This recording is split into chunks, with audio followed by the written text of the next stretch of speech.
magkaroon ng mabilis at murang transportasyon para sa lahat. Pangarap kong masagot ang malnutrition. Pangarap ko pong magkaroon ng effective communication means for emergency. Pangarap kong ma-maximize yung renewable energy source and to reduce the carbon dioxide emission. Pangarap ko pong maging scientist. Ngayon na o simulan na, humanda sabay-sabay akyat. Hawak kamay tayo'y aangat, lipad.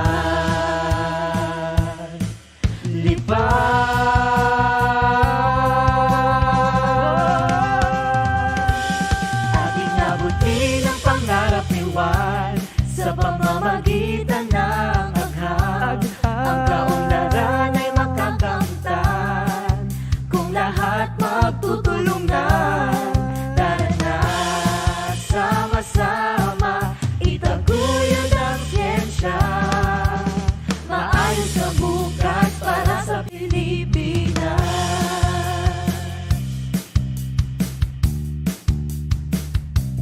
Ating abutin ang pangarap ni Juan sa pamamagitan ng agham. Ang kaunlaran ay makakamtan kung lahat pagtulungan. Tara na, sama-sama itaguyod ang siyensya. Maayos na bukas para sa Pilipinas.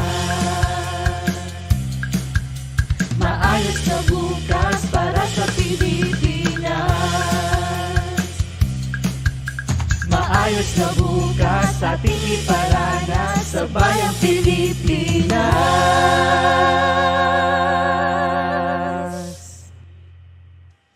Ating abutin ang pangarap ni Juan sa pamamagitan ng agham. Ang kaunlaran ay makakamtan.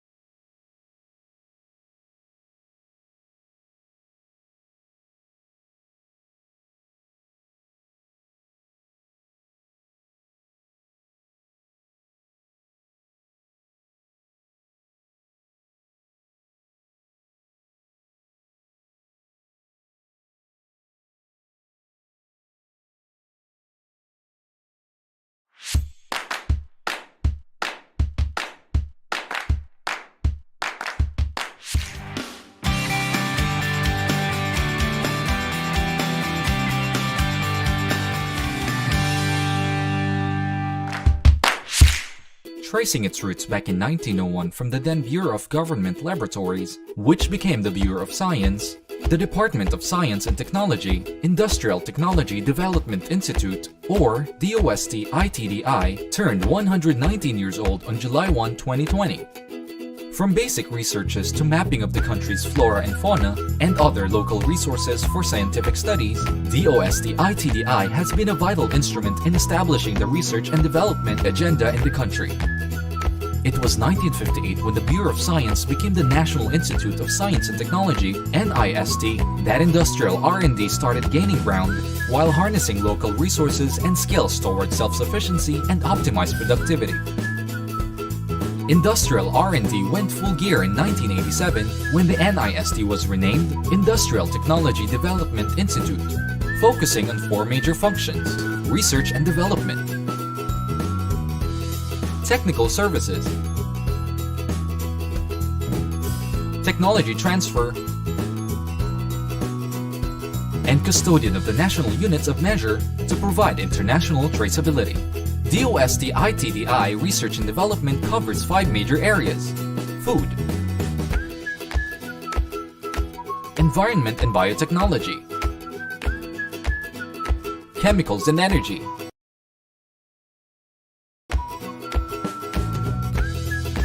material science,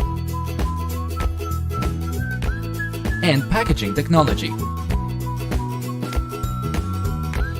All aimed at supporting and answering the needs of local industries.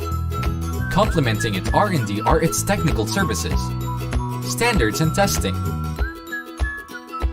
national metrology, and technology transfer, aimed at harnessing local industries' productivity and competitiveness, and translation of developed knowledge or innovation into the production sector, paving the way for new businesses or startups. As well, DOST-ITDI innovations serve as springboards for businesses to thrive and prosper. In support of the administration's thrust in addressing the COVID-19 pandemic, DOST interventions are anchored on the theme, Agham at Teknolohiya, Sandigan ng Kalusugan, Kabuhayan, Kaayusan, at Kinabukasan. At the height of the COVID-19 pandemic, and when most of the country was in enhanced community quarantine, DOST-ITDI bravely rose to the call of duty, distributed ready-to-eat foods such as the Pack of Hope, and Mungbean Cocoa Milk Drink to our frontliners in Metro Manila and other regions in the country. Produced face shields via 3D printing and donated these to hospital frontliners. Developing prototypes and 3D printing critically important parts of hospital equipment and improved design of N95 masks to better protect the frontliners. The Institute is also providing interventions for our displaced countrymen who lost their jobs and livelihood by making training available online whenever necessary. And even before this pandemic, DOST-ITDI innovations were critical in rehabilitating communities that experience calamities and even war and make them whole again. DOST-ITDI has been preparing for an innovative ecosystem for new knowledge and technology to thrive and help make us ready for Industry 4.0. DOST-ITDI aims to achieve kaayusan and ascertain the future or kinabukasan through its initiatives and help businesses in every Filipino adapt to COVID-19 under the new normal.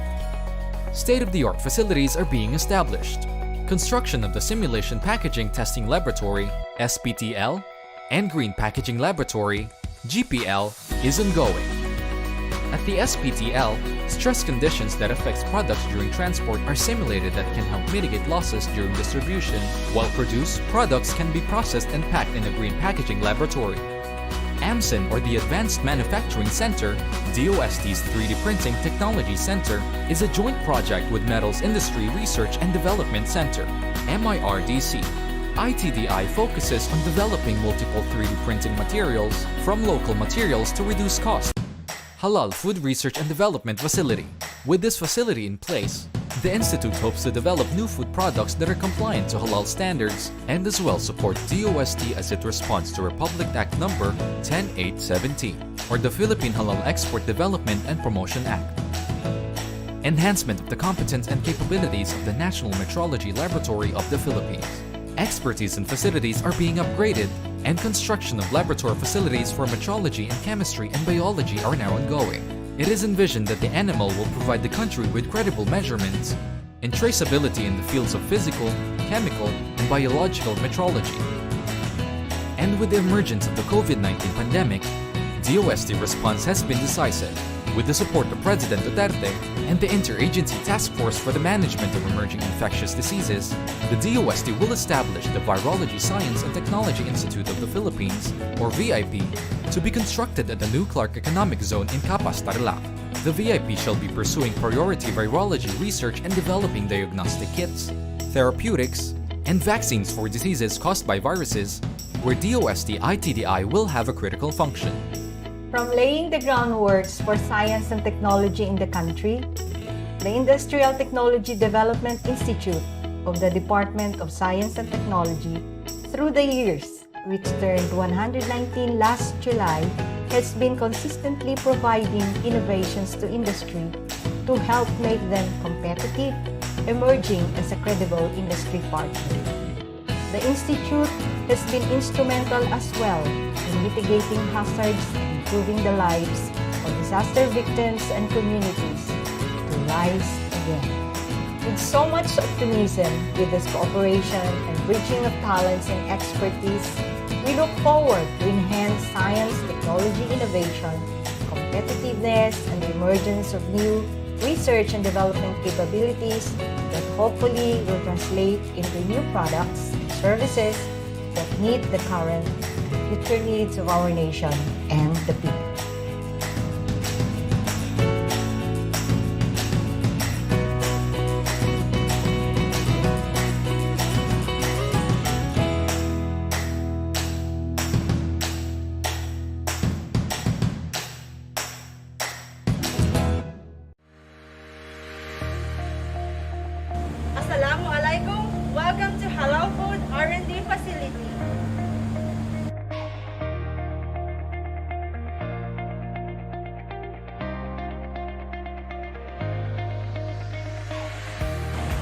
We have a separate changing room for men and women.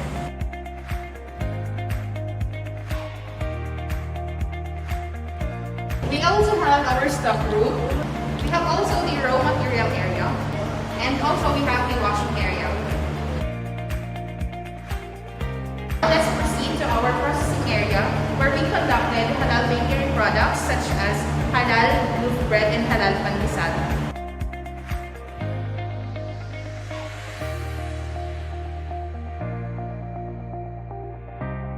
We have also different types of mixers. We have the spiral mixer. Next, we have also the planetary and the sieve, pulverizer. And this is our working table.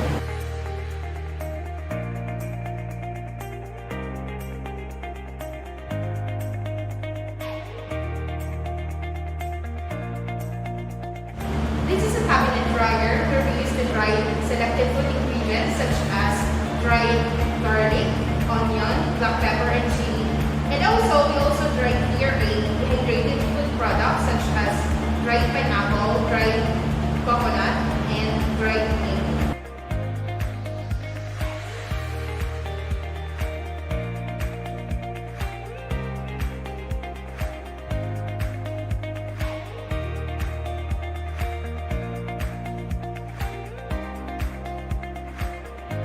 And the dough proofer.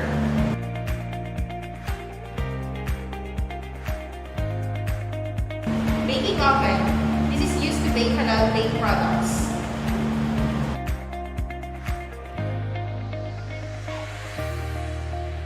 Next, we have also the bread slicer.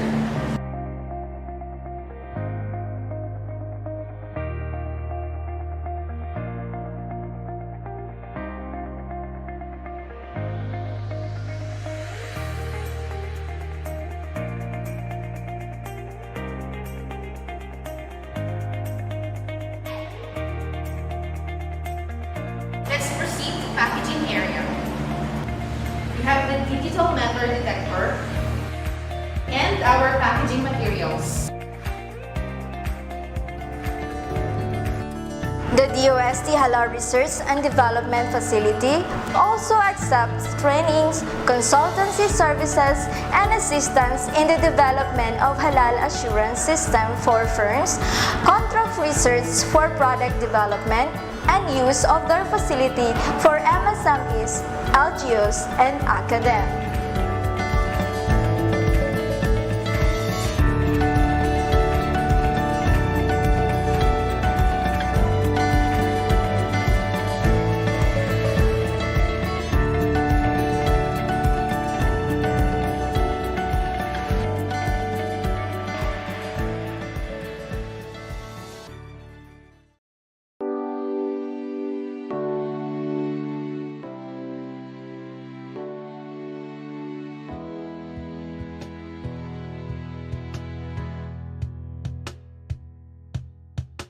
Tumitilaok na ang manok, hudyat na ng pagpasok.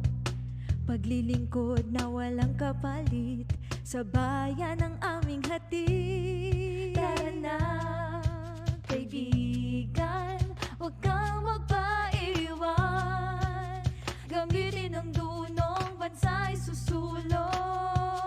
Ating abutin ang pangarap ni Juan sa pamamagitan ng agham. Ang kaunlaran ay makakamtan kung lahat magtutulungan. Tara na, sama-sama itaguyod ang siyensya. Maayos na bukas para sa Pilipinas.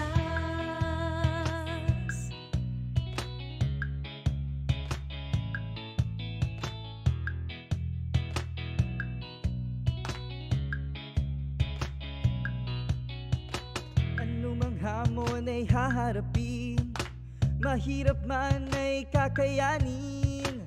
Sa pinagsamang lakas at galing, tagumpay ay mararating. Tara na, kaibigan, huwag kang magpaiwan. Gamitin ang dunong bansa'y susulong. Ating abutin ang pangarap ni Juan sa pamamagitan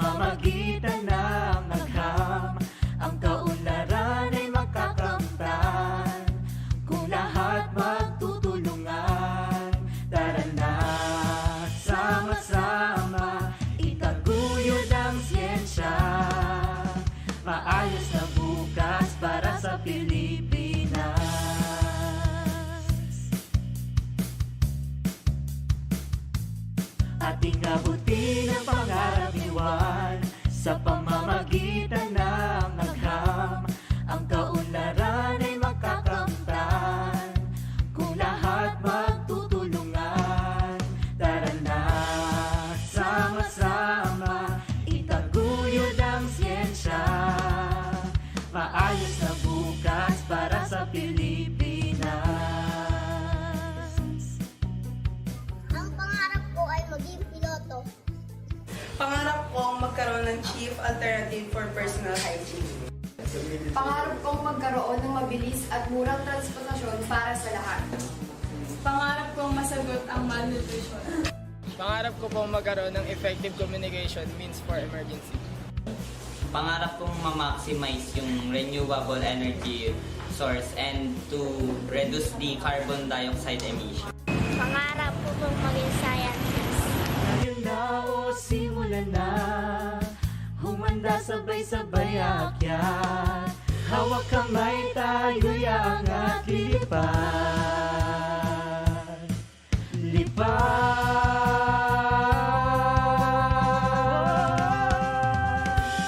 Ating abutin ang pangarap iwan sa pamamagitan ng agham. Ang kaunlaran ay makakamtan kung lahat magtutulungan. Tara na, sama-sama itaguyod ang siyensya. Maayos na bukas para sa Pilipinas.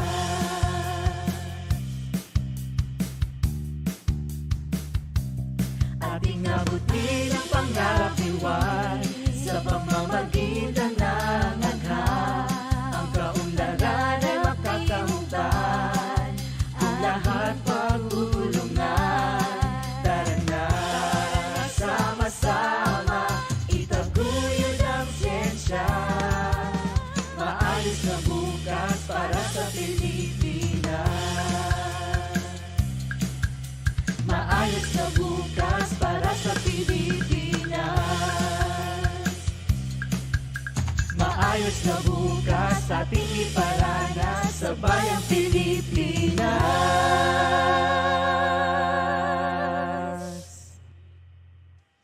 Ating abutin ang pangarap iwan sa pamamagitan ng agham. Ang kaunlaran ay makakamtan.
Tilaok na ang manok, hudyat na ng pagpasok.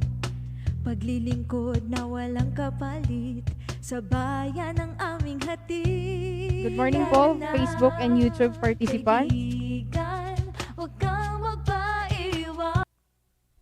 Okay, again, good morning po sa ating YouTube and Facebook virtual participants. Naririnig na po ba kami?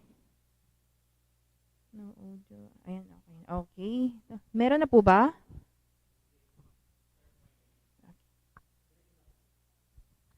Assalamualaikum warahmatullahi wabarakatuh.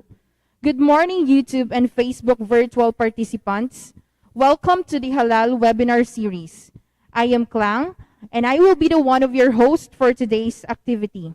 I am with Ms. Arlene Remorin, Science Research Specialist, Product Development Section, Food Processing Division, DOST-ITDI. Good morning, Ma'am Arlene. Can you tell me our today's activity? Assalamualaikum warahmatullahi wabarakatuh. Good morning po sa ating lahat. Well, we will have the Halal webinar series of Product Development Section, Food Processing Division, Department of Science and Technology, Industrial Technology Development Institute. This activity will help us in improving our knowledge when it comes to halal. We have 2 webinars under this series. First, for today, we will have the webinar on halal awareness, and tomorrow, we will know more about halal hasep. Okay, thank you so much, Ma'am Arlene. I am sure that our participants are excited as I am. So, our topic today will lead on halal awareness. Our participants will be introduced to what is halal, its basic principles and fundamentals, and finally, get an overview of the halal assurance management system. The virtual program is about to start. Moving on to the more formal part of the program, may I request everyone's attention for the opening prayer to be led by Mr. Salahuddin S. Boysan and followed by the singing of the national anthem. أعوذ بالله من الشيطان الرجيم بسم الله الرحمن الرحيم وقال ربكم ادعوني أستجب لكم آمين يا رب العالمين الحمد لله رب العالمين الرحمن الرحيم مالك يوم الدين إياك نعبد وإياك نستعين اهدنا الصراط المستقيم صراط الذين أنعمت عليهم غير المغضوب عليهم ولا الضالين ربنا آتنا في الدنيا حسنة وفي الآخرة حسنة وقنا عذاب النار سبحانك ربك رب العزة أما يصفون وسلام على المرسلين والحمد لله عالم.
أعوذ بالله من الشيطان الرجيم بسم الله الرحمن الرحيم فقال ربكم ادعوني أستجب لكم آمين يا رب العالمين الحمد لله رب العالمين الرحمن الرحيم مالك يوم الدين إياك نعبد وإياك نستعين اهدنا الصراط المستقيم صراط الذين أنعمت عليهم غير المغضوب عليهم ولا الضالين آمين.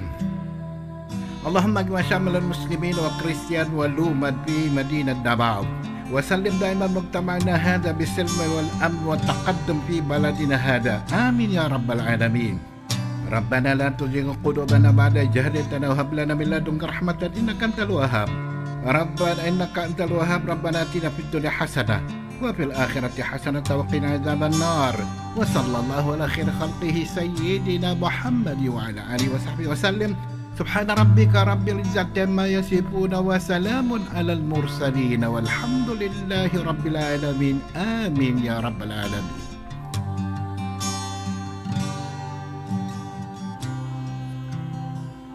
In the name of the Father, Son, and Holy Spirit. Amen. Our most gracious Heavenly Father, we come to you today to praise and worship you and give you thanks for all the things you continue to provide for ourselves and our families. Father, we humbly ask for forgiveness for all the times we have offended you, when we forget to acknowledge your presence in the image of our brothers and sisters, and for moments we fail to be good stewards of the blessings you have given us. Continue to guide and protect each one of us, Lord, that we may always walk in the lights of your everlasting love and mercy. Grant us, Father, with your comfort in times of distress and with your strength in times of weakness.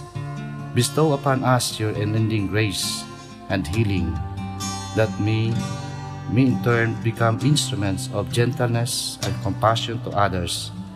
We ask all this in the name of your Son, our Lord Jesus Christ, with the prayer and the intercession of our Blessed Mother. Amen.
All right, let us first greet our participants from around the country who join us today virtually. We have participants from the DOST regions, SUCs, and of course our industry partners, government partners, and of course friends from the media. Let me also acknowledge the presence of Dr. Rafik Saleh, Executive Director, Halal Consultant. On our official Facebook page at DOST-ITDI Updates and YouTube channel ITDI DOST. Here are webinar rules and reminders. If you have not yet registered, can you fill out the registration form posted by our chat moderators for your attendance? Again, the link is for those who have not yet registered. For your comments and questions later, utilize the comment section and YouTube live chat box. Our chat moderators will collect your questions and our speakers will answer some after at the end of the presentation. Lastly, please share the live stream links as this is posted publicly and everyone is very much welcome to join. We will be giving e-certificates for those who have registered and accomplished our evaluation form. At this point in time, ladies and gentlemen, may I introduce our ever-supportive director, Dr. Annabel V. Briones, Director of the Industrial Technology Development Institute, for her welcome remarks.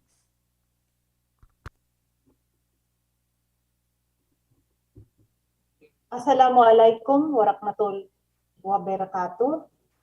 Good morning, everyone. Today, DOST-ITDI will conduct a webinar on halal awareness and halal hazard analysis, critical control point, or HACCP. Before we get started, I would like to express my sincere appreciation to all of you.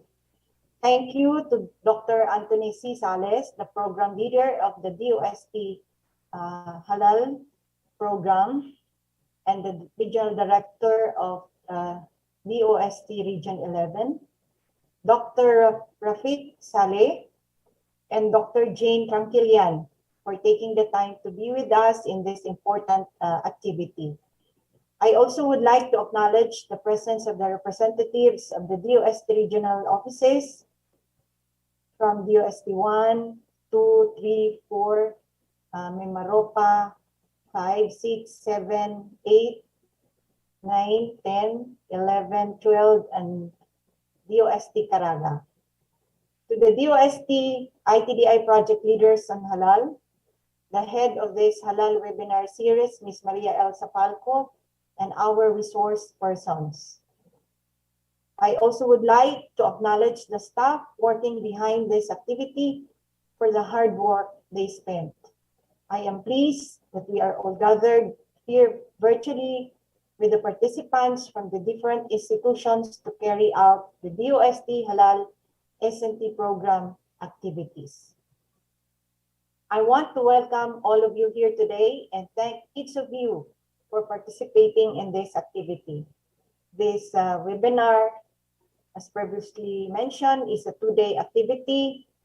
Today's topic is on halal awareness, and on June 30, tomorrow, the topic is on halal HACCP respectively.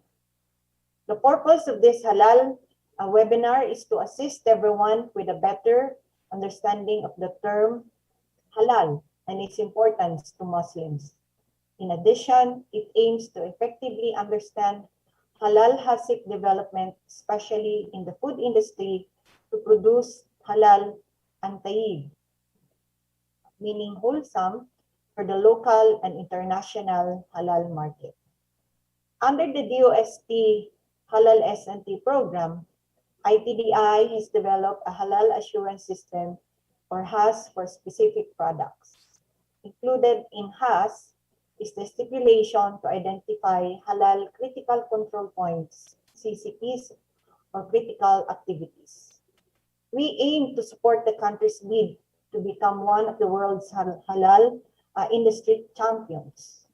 True to our mandate as a research and service institute, the way to do it is to strengthen the market competitiveness of halal processed products by ensuring their authenticity or halalness. The Central Asia Regional Economic Operation Program The partnership of 11 countries and development partners defines halal CCPs as any identified points within the operation, preparation, or processing of halal meat or food that otherwise might lead to a religiously unacceptable situation or najasa. So halal CCPs are vital to avoid condemnation of the product. On the other hand, the industry-based food safety protocol, or HACCP, or Hazard Analysis Critical Control Points, ensures safety by controlling significant food risks such as microbiological, chemical, and physical contaminants. Halal CCP is a HACCP-based quality assurance system. It uses the HACCP criteria for safety, religious dietary requirements, and quality. This approach harmonizes and unifies halal processing with the quality assurance system of the food industry, as well as the other industries. I hope that everyone will take in this webinar. May the program's success continue to strengthen the adaptation of halal and halal HACCP standards in the country. Thank you, everyone, for attending this activity. Again, welcome and a pleasant morning to all of you. Jazakallahu khairan. Thank you so much, Dr. Annabelle, for your message. Indeed, the purpose of this webinar is to assist non-Muslims to come to a better understanding on the term halal. At this point, we will now hear from our beloved Director, Regional Director Dr. Anthony C. Sales, CESO 3, Region 11, Head of Halal S&T Program, for the introduction of the DOST Halal S&T Program. Thank you, Klang, for that kind introduction. It's truly a pleasure to join you in this halal webinar. But first, let me extend my courtesies to Dr. Annabelle Briones, my good friend, and also Dr. Rafek Saleh and Dr. Jane Tranquilan. Thank you for joining us in this webinar. And of course, our DOST regional office staff, other government agencies, and representatives from the industry. Ladies and gentlemen, maayong buntag sa inyong tanan. Magandang umaga sa ating lahat. No? Please pardon me for wearing a mask because I'm in the office and I'm with my staff. And the MECQ in Davao has been extended up to July 15. So we're quite strict with our precautionary measures here in the office. And you might also know that DOST, our office, is just a neighbor to the Southern Philippines Medical Center, which is the emergency quarantine facility for Davao City. So please pardon me for wearing a mask. No? So let me get on with my task, the task given to me this morning. To many of you, this is a review because I presented this in many forums in the past. Let me now share my screen.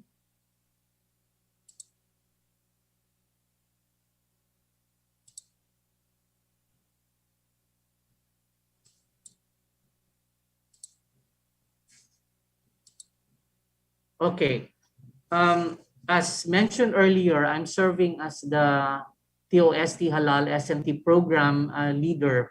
This is a national program of the Department of Science and Technology to address the mandates given to the department in Republic Act 10817. Now, this will be the outline of my presentation.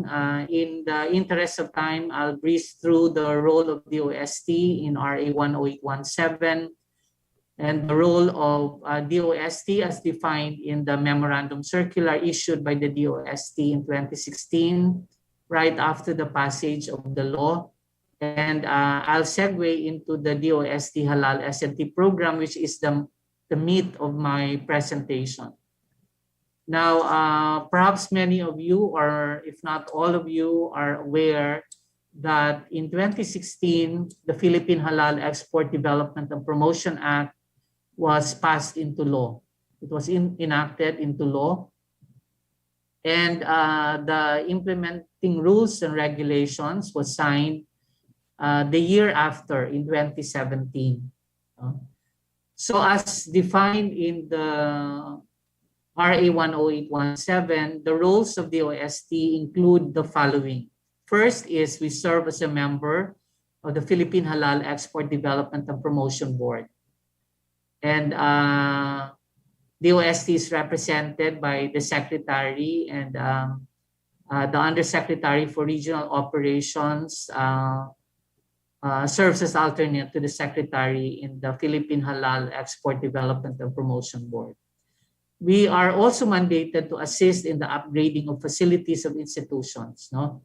And we do this through our Grants and Aid program by providing grants and aid to institutions that conduct halal research and development, training, and education. Later on, I will tell you more about what activities we are undertaking to translate this mandate into action. No? Also, the DOST is mandated to identify state universities and colleges and private HEIs with the capability to support research and development and extension for halal.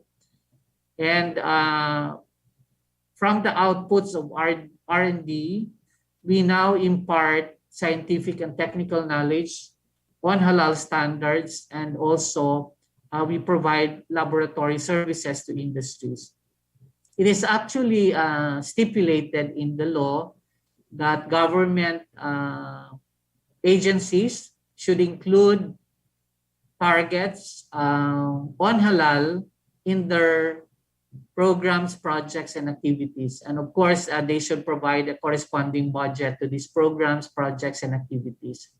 So in the case of the DOST, we allot a certain portion of our grants and aid for the halal program, DOST Halal SMT program, which has been running since 3 years ago. No? We are now on our 3rd year of the program, and we hope that the successor program will be funded also by DOST, which I will present a bit later. Now, part of to translate the mandate given to the DOST in the law, the Secretary Fortunato de la Peña issued memorandum circular on the DOST policy on science and technology support to halal industry development. And part of this policy is the creation of the DOST Halal Program Committee, chaired by the Undersecretary for Regional Operations, co-chaired by the Undersecretary for R&D, and the members are directors of agencies that would have programs, projects, and activities related to halal. And I'm referring to ITDI, TAPI, SEI, and the 3 councils. And we also included 2 representatives from the academe, particularly USM and SKSU. Furthermore, we stipulated in the memorandum circular of the DOST is that we recognize the DTI as the lead agency of the Halal Board. And we shall also provide S&T assistance and training and support to the halal industry. And I'm happy that we have representatives from the industry here, because we want you to know that halal products and services is now one of the priority industry sectors under the Small Enterprise Technology Upgrading Program of the DOST. And we shall support and conduct R&D activities on halal to improve industry competitiveness. That is our main goal. We want our halal industries to be able to compete not only in the local market, but also in the global halal market. Now, part of the program is the establishment of halal verification laboratories. I'll tell you more about this later on. regarding our halal verification laboratories in 4 regions of the country. And by providing testing services, we shall ensure compliance to standards and requirements for worldwide acceptance of halal products and services from the Philippines. The laboratories will issue laboratory test results in support to halal certification, because for you to be halal certified, we need to ensure that the products contain no haram components, and this can be done only by testing.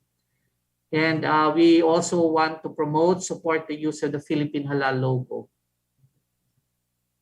Now, as mentioned, I'm serving as a program leader, and then the implementing agencies include the regional offices, ITDI, academic institutions like USM, SKSU, CMU. MACFI is a Muslim Autonomous College Foundation Incorporated based in Basilan, and TAPI is the Technology Application Promotion Institute. We are being monitored by PSHEARD, and the source of fund, as mentioned, is the DOST grants and aid.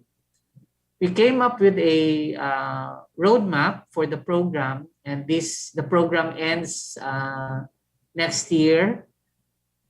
I mean, the roadmap will end next year, and we expect that by next year we will see a science, technology, and innovation empowered Philippine halal sector. I'm sure you are familiar with the balanced scorecard framework, and for each of the perspectives under the framework, we identified strategic objectives, and these are delivery of quality services to meet customer satisfaction, or better if it's customer delight, halal compliant and effective systems, processes, and protocols. And by 2022, we also want to see competent human resource on halal science, technology, and innovation. And this is the reason why we have engaged the group of Dr. Salek so that we can develop a pool of experts on halal science, technology, and innovation. And we also hope that by 2022, that's next year already, around the corner, we will have financial sustainability of the halal program. So these are the 4 program areas: knowledge transfer, R&D, halal verification laboratories, and human resource development. Under knowledge transfer, as I've mentioned, halal products and services are now part, or is now one of the priority sectors under setup. We are continuing our campaign to inform halal stakeholders on the S&T of halal for both food and non-food. And we also want to establish a halal knowledge center, which will provide information on halal accessible to all stakeholders. Under research and development, we have developed a number of food and non-food products. Pictures are shown on the right-hand corner.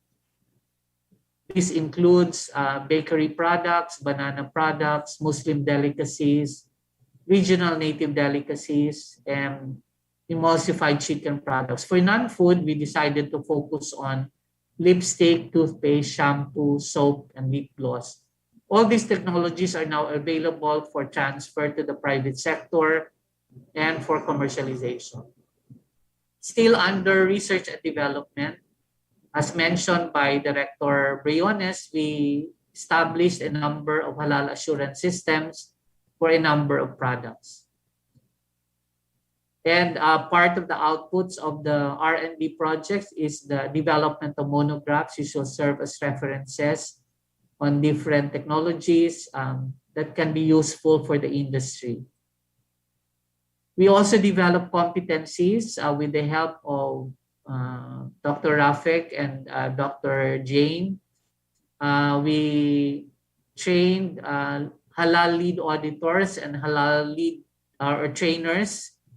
So these are now, or they are now ready for deployment to all the regions of the Philippines. No?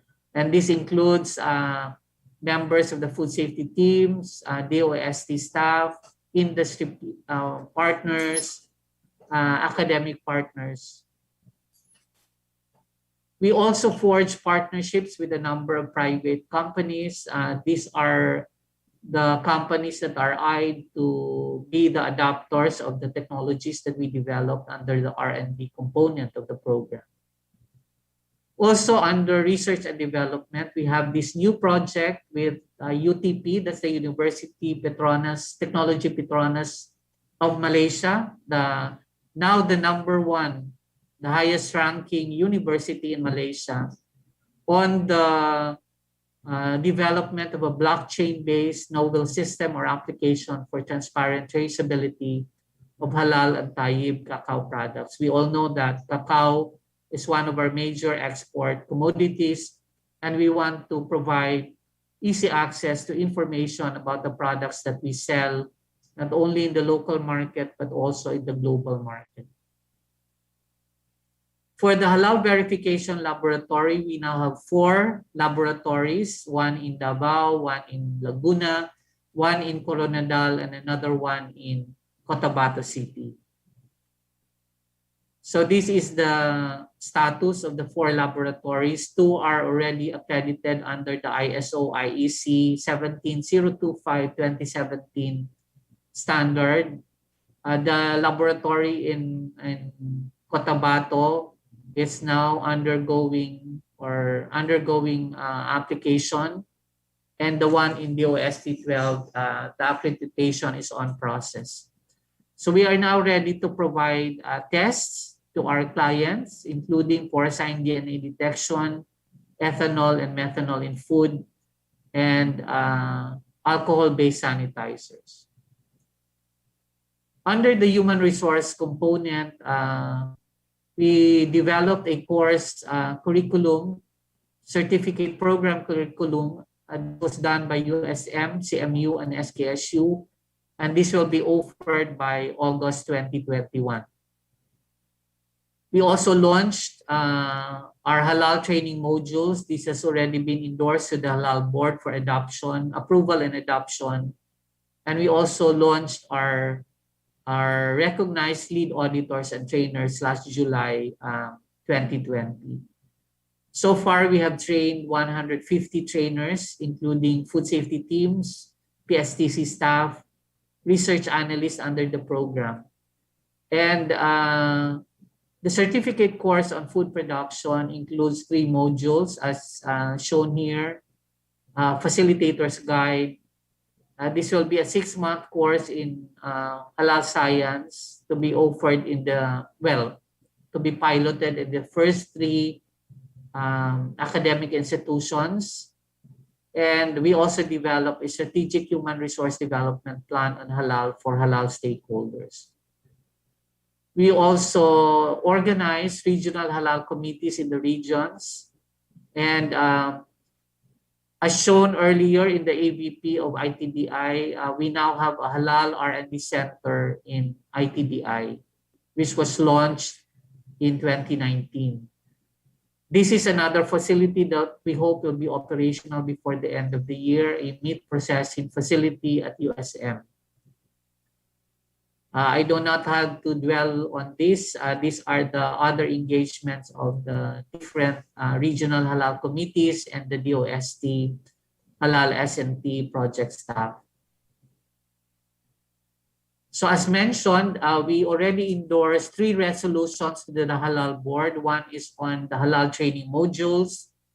The other one is the list of certified halal lead auditors and halal trainers, and the halal curriculum developed by USM, SKSU, and CMU for rollout in other HEIs in the country. And we also have these reference materials developed under the Halal HASA project in collaboration with the UP Diliman. These are the best practice approach to Halal HASA food safety compliance in a sports event. This was developed during the Southeast Asian Games. And the other material is the teaching modules on Halal HASA food safety system and its prerequisite programs. And as mentioned, we are now embarking on a new successor program, which we call halal ready tourism program. This is in support to the tourism industry, halal tourism industry in the Philippines, because in recent past, the industry has been beset by problems because of, well, primarily because of the lack of halal facilities that tourists can go to. And this would include hotels, restaurants, um, and other tourism establishments. So we want to help the industry in complying with halal standards, or at least make them Muslim friendly, no? So that we can receive more tourists or Muslim tourists from other countries, no? And even those who are coming from within the Philippines. So that's all for my presentation. As we often say, as we always say, halal is not just for Muslims, but it is responsibility of everyone to ensure that our products are safe and of good quality. Thank you, everyone. Thank you for your attention.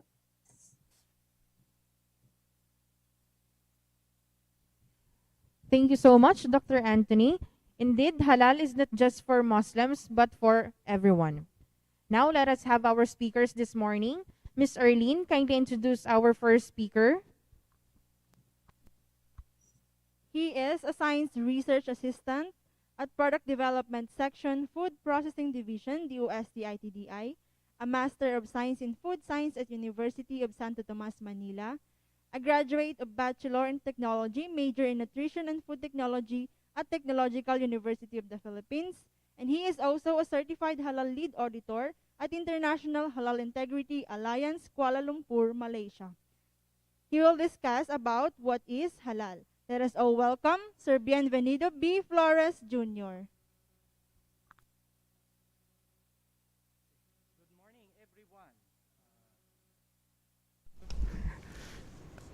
Good morning, everyone.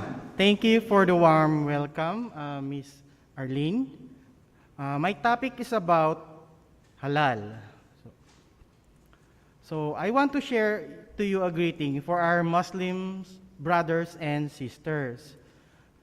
So it is pronounced as Assalamu alaikum. So this means peace be with you. They will greet in return, wa alaikum assalam. So this means, and upon you be peace. So you could remember that when you want to greet our brother Muslims and sisters.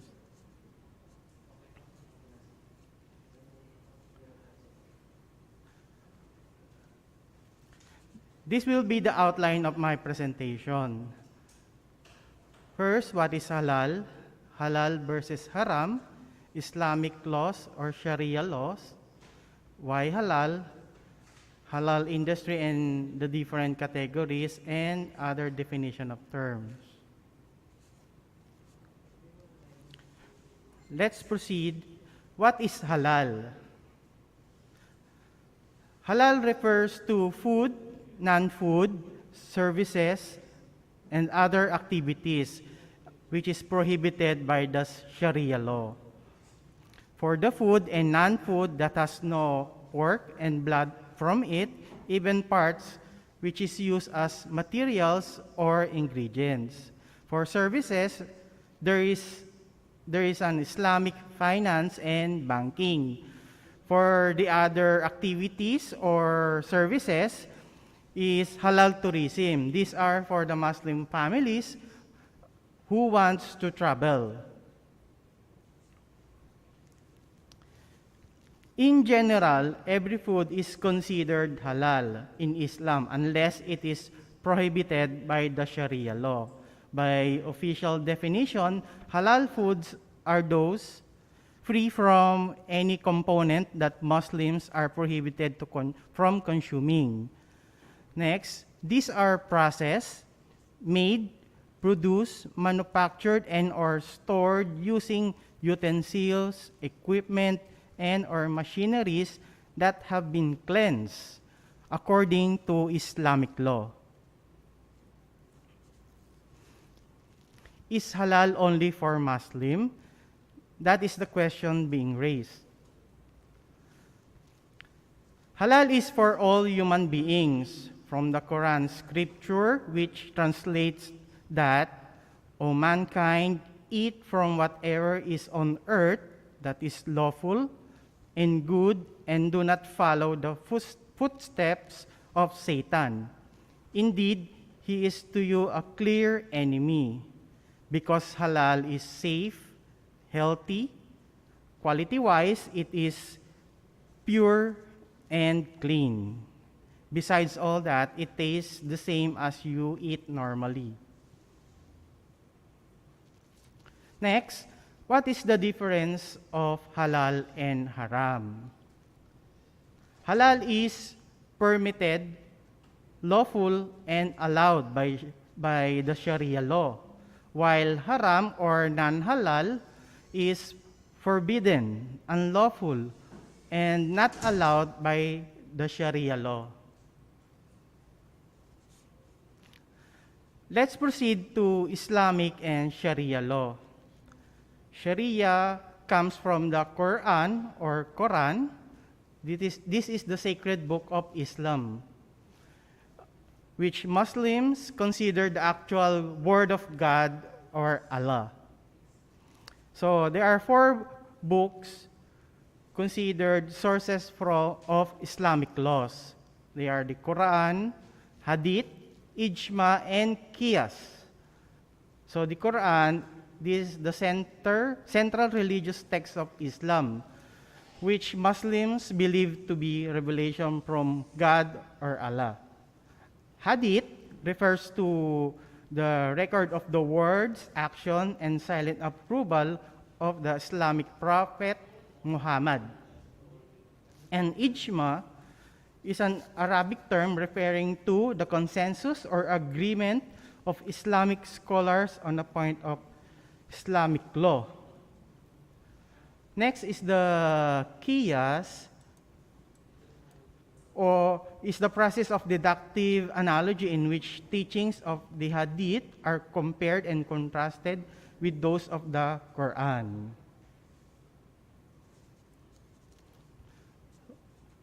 So, why halal? So, number 1, it is based on religion or divine command. It's God's command. We have to follow that, no question asked. Next is company policy. These are guidelines or rules needs to implement. Next, customer requirement. These are specifications, features, or services needed specially by a Muslim customer. Safety brand, it shows that the products or services are recognized as halal. Hygiene, not only serve halalness of the product, but it is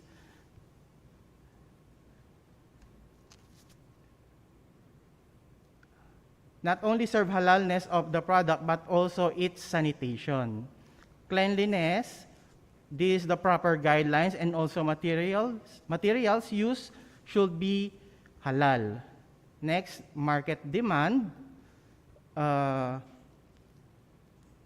Market demand. This is a surge on halal products in the market. So this will also generate revenue because of the increase in demand for halal.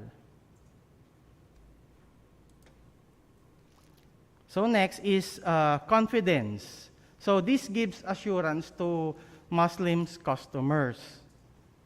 Authority, this certifies that the products are halal and a mechanism to monitor halal food. Next, labeling. This informs or gives choices to all consumers on food they purchase.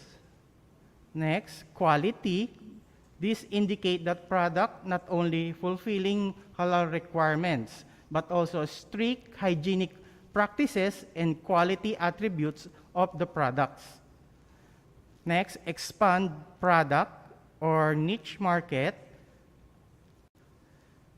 Competitive advantage over the company since there is a demand for halal. So next, international acceptance. So this is the assurance and higher market demand. And lastly, benefits of the halal logo. This is a symbol of assurance or identity of the product.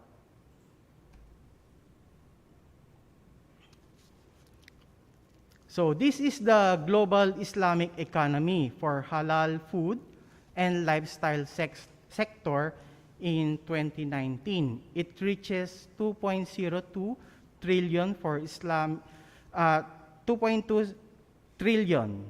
And for Islamic finance, it reaches 2.88 trillion. Muslim spend is forecasted to reach $2.4 trillion by 2024 at a year of CAGR of 3.1% or cumulative annual growth rate of 3.1%. Next. So this slide shows the global Muslim spend on food compared to total global spend on food and beverage. As you can see, there is a high amount in Muslim market.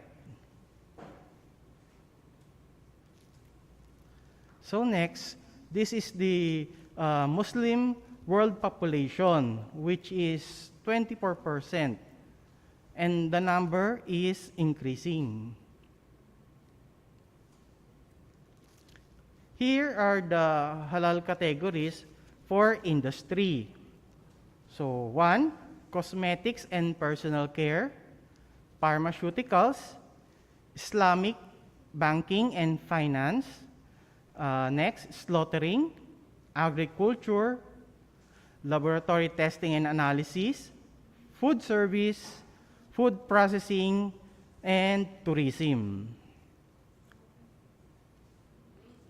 So here are all the categories of halal for the industry.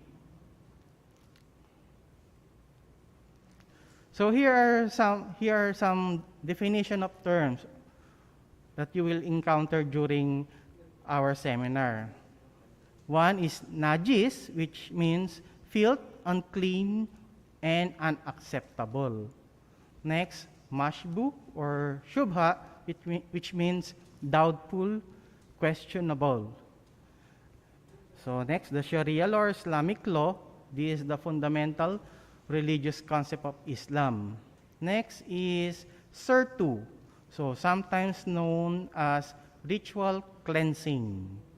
So is for the cleansing that involves impurity or severe najis, or also called najis mugalasa.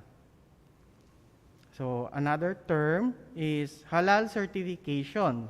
Is a process which ensures the features and quality of the products according to the rules established by the Islamic Council that allow the use of halal mark or seal. And lastly, halal assurance system, a system to assure the halalness of the product during validity of halal certification. Thank you for listening. Wonderful presentation. To our participants, for any questions, please post them on Facebook comment section or in YouTube live chat. Your questions will be entertained right after the presentation of all the speakers po. Salamat!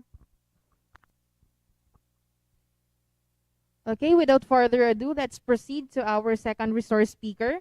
She is a Science Research Specialist at Product Development Section, Food Processing Division, DOST-ITDI, and she finished her Master of Science in Food Science in Auckland University of Technology, New Zealand, and a graduate of Bachelor of Chemical Engineering at Far East Air Transport Incorporated University at Santa Cruz, Manila, and a certified Halal Lead Auditor at International Halal Integrity Alliance, Kuala Lumpur, Malaysia, and a ServSafe Food Protection Manager at ServSafe National Certification Association.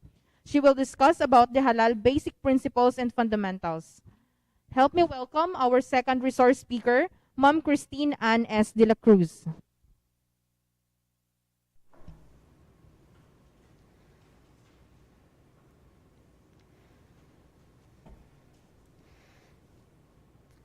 Thank you for that introduction, Ms. Klang.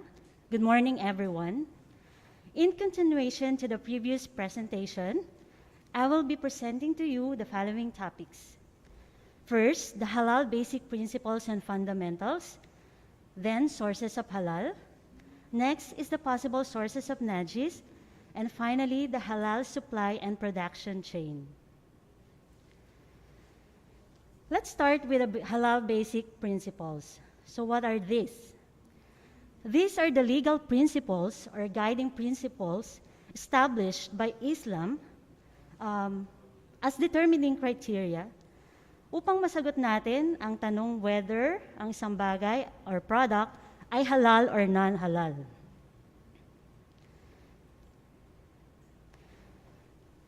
The first one is the basic asal or asal refers to the permissibility of things. So what does it mean by this? The first principle means what Allah has made lawful in His book is halal and what is forbidden is haram.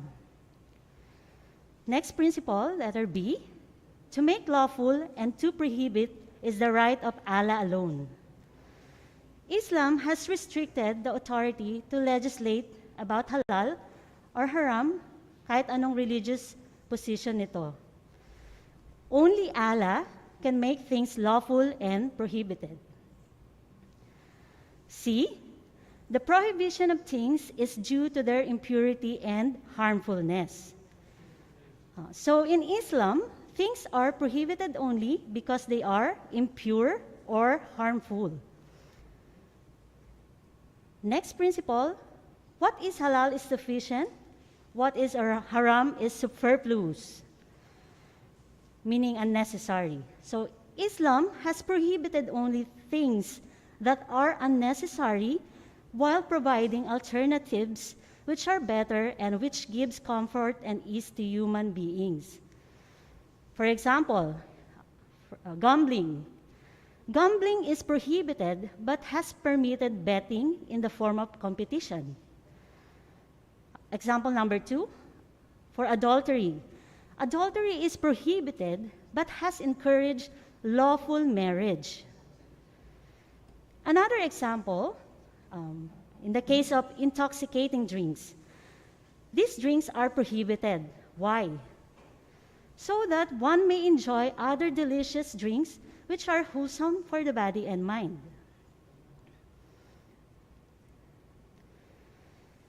Moving on, letter H, doubtful things are to be avoided. So, in Islam, Allah has made clearly what is halal and explained what is haram.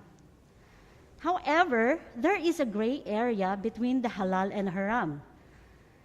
This is the area of what is doubtful. So, some people may not be able to decide whether a particular matter is permissible or forbidden. So, para maiwasan na makagawa ng isang haram or non-halal, these doubtful things are to be avoided, and any avenues which lead to what is haram must be blocked also. Next principle, the haram is prohibited to everyone alike. So whatever Allah has legislated through His Sharia law is lawful for all human beings. And whatever He has prohibited is prohibited to all human beings too. For example, stealing. Stealing is haram not only for the Muslims, but also to the non-Muslims. Another example, kagaya ng usury or ang pagpapahiram ng pera ng may interest. Kapag sa kapwa Muslim, walang interest ito, pero kapag foreigner or any non-Muslim, nagdedemand tayo ng interest. So this is considered haram. Next principle, letter J, necessity dictates exceptions. So Islam jurists formulated an important principle. which is necessity removes restriction. Islam puts priority on life over death. For example, if an individual is experiencing necessity, or what they call darura, he or she is permitted to eat haram food, but in just bare amount, just to satisfy the hunger. And dapat hindi ito ini-enjoy habang kinakain and wala yung feeling na nag-crave ka.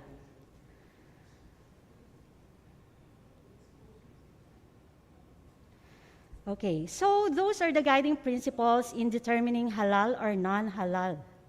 Now, it is important also to know what are the sources of halal. All foods are considered halal except the following. I'm sorry.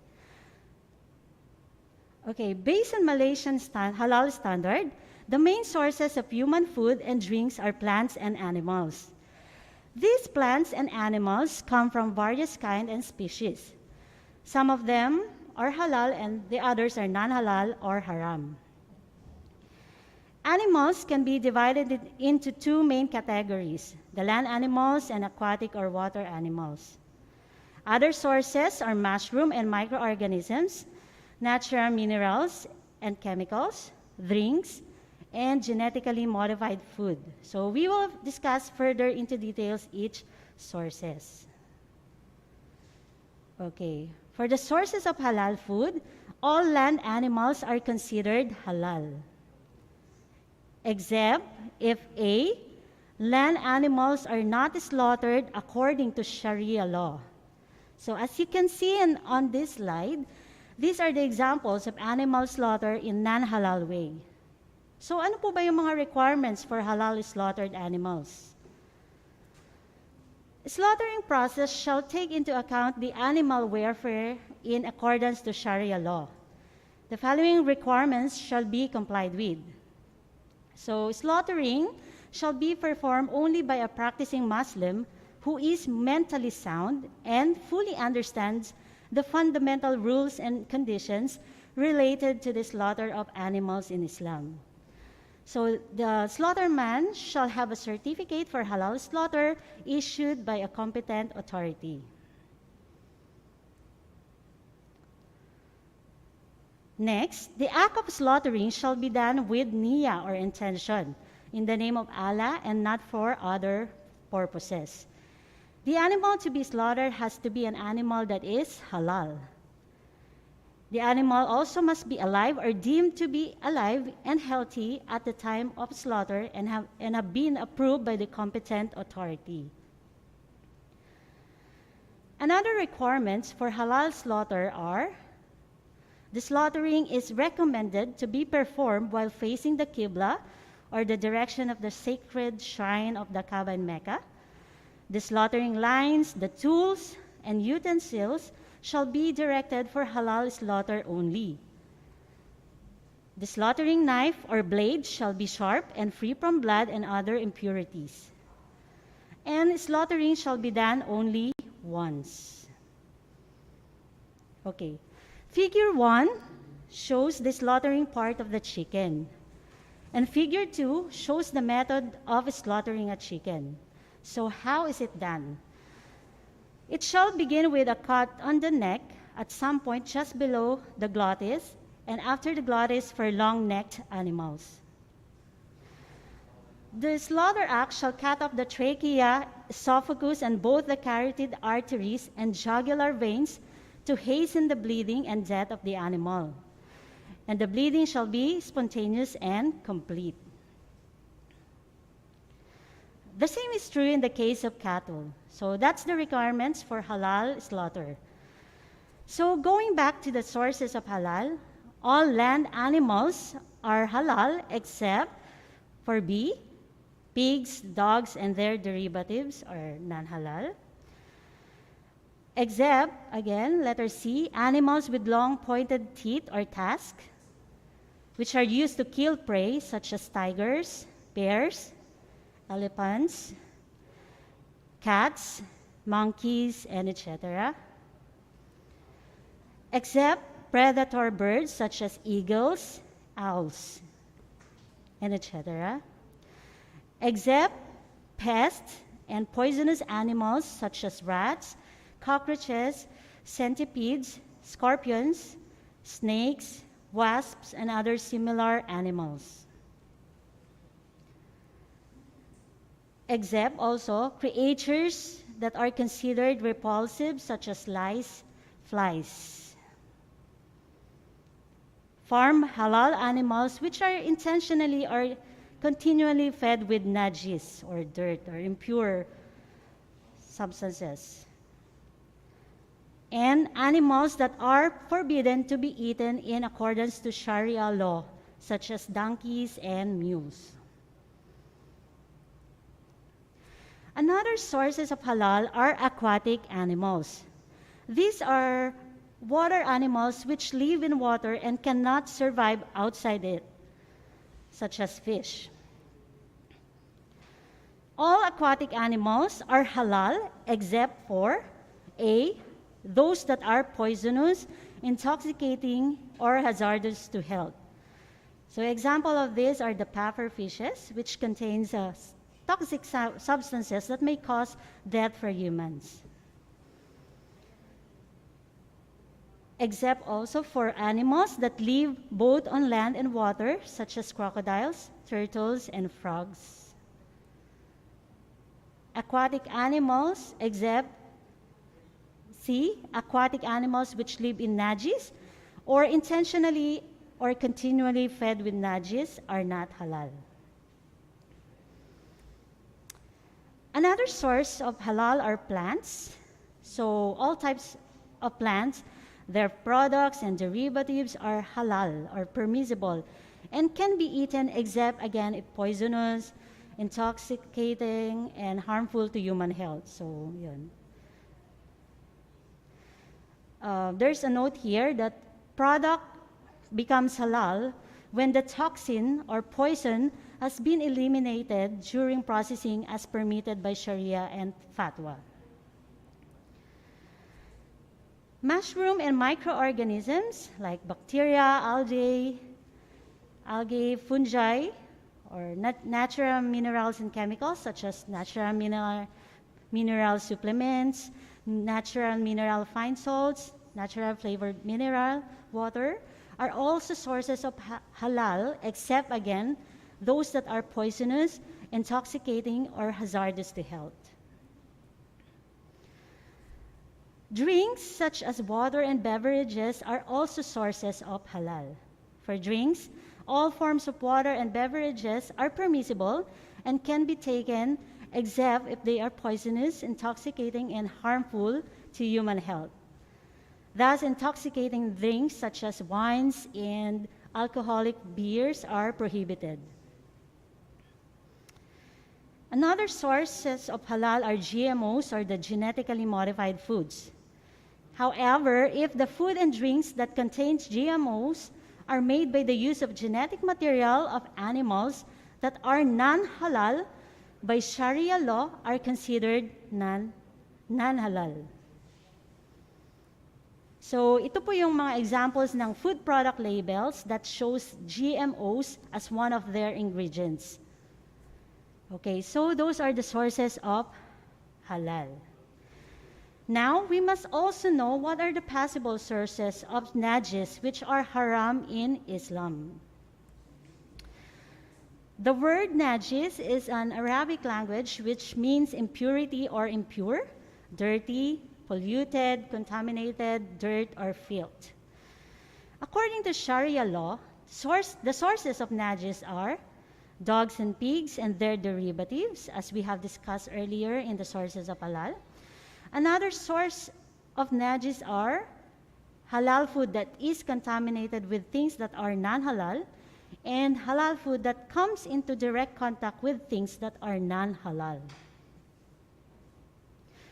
Also, any liquid and objects discharged from the orifices of human beings or animals, such as urine, blood, vomit, pus, and etc. Another sources of najis are carrion, these are decaying animals, or halal animals that are not slaughtered according to Sharia law. Kamar, this is an Arabic term for wine, and food and drink which contain or mixed with kamar are also sources of najis. So najis are classified based on the degree of being impure. There are 3 types of najis. These are mughalasa, mutawasita, and mukhafafa. Let's start with mughalasa. Mughalasa is considered as severe najis. These are dogs and pigs, including any liquid and objects discharged from their orifices, descendants and derivatives. Mutawasita is considered as medium najis, which does not fall under severe or light najis such as vomit, pus, blood, kamar, carrion, liquid, and objects discharged from the orifices, and etc. And next is the mukhafafa, is considered as light najis. So the only najis in this category is urine from a baby boy at the age of 2 years and below who has not consumed any other food except his mother's milk. Okay, so we have discussed the basic principles of halal, the sources of halal food and drinks, as well as the possible sources of najis. Now we will put all these learnings to achieve a halal supply and production chain. Halal supply chain is vital in ensuring that the concept of halal is not only applicable for the food itself, but also for the entire supply chain, starting from farm to the customer. So let's define food supply chain first. Supply chain is a system of organizations, people, activities, information, and resources involved in moving a product or service from supplier to customer. Specifically in food chain, it means food supply from form of raw materials to food ready to eat by customer, and in other words, it is also known as from farm to table. This flowchart shows the halal food production from farm to table. So food supply chain involves industry from farm, manufacturer, distributor, retailer, and restaurant until it reaches the end customer or the consumer. So when it comes to halal certification, every aspect in food supply chain is considered. So in the next slides, we will be tackling how to ensure halalness in food production. Now let's check one by one the considerations and requirements in processing and handling foods. So all processed food is halal if it meets the following requirements. First, the product or its ingredients do not contain any non-halal components by Sharia law or products of animals that are not slaughtered according to Sharia law. Next, the product does not contain najis in any quantity. The product or its ingredients are safe and not harmful. Also, the product is prepared, processed, or manufactured using equipment that are free from contamination with najis, and product must be physically separated from any other food that is najis during the preparation, processing, packaging, storage, and transportation.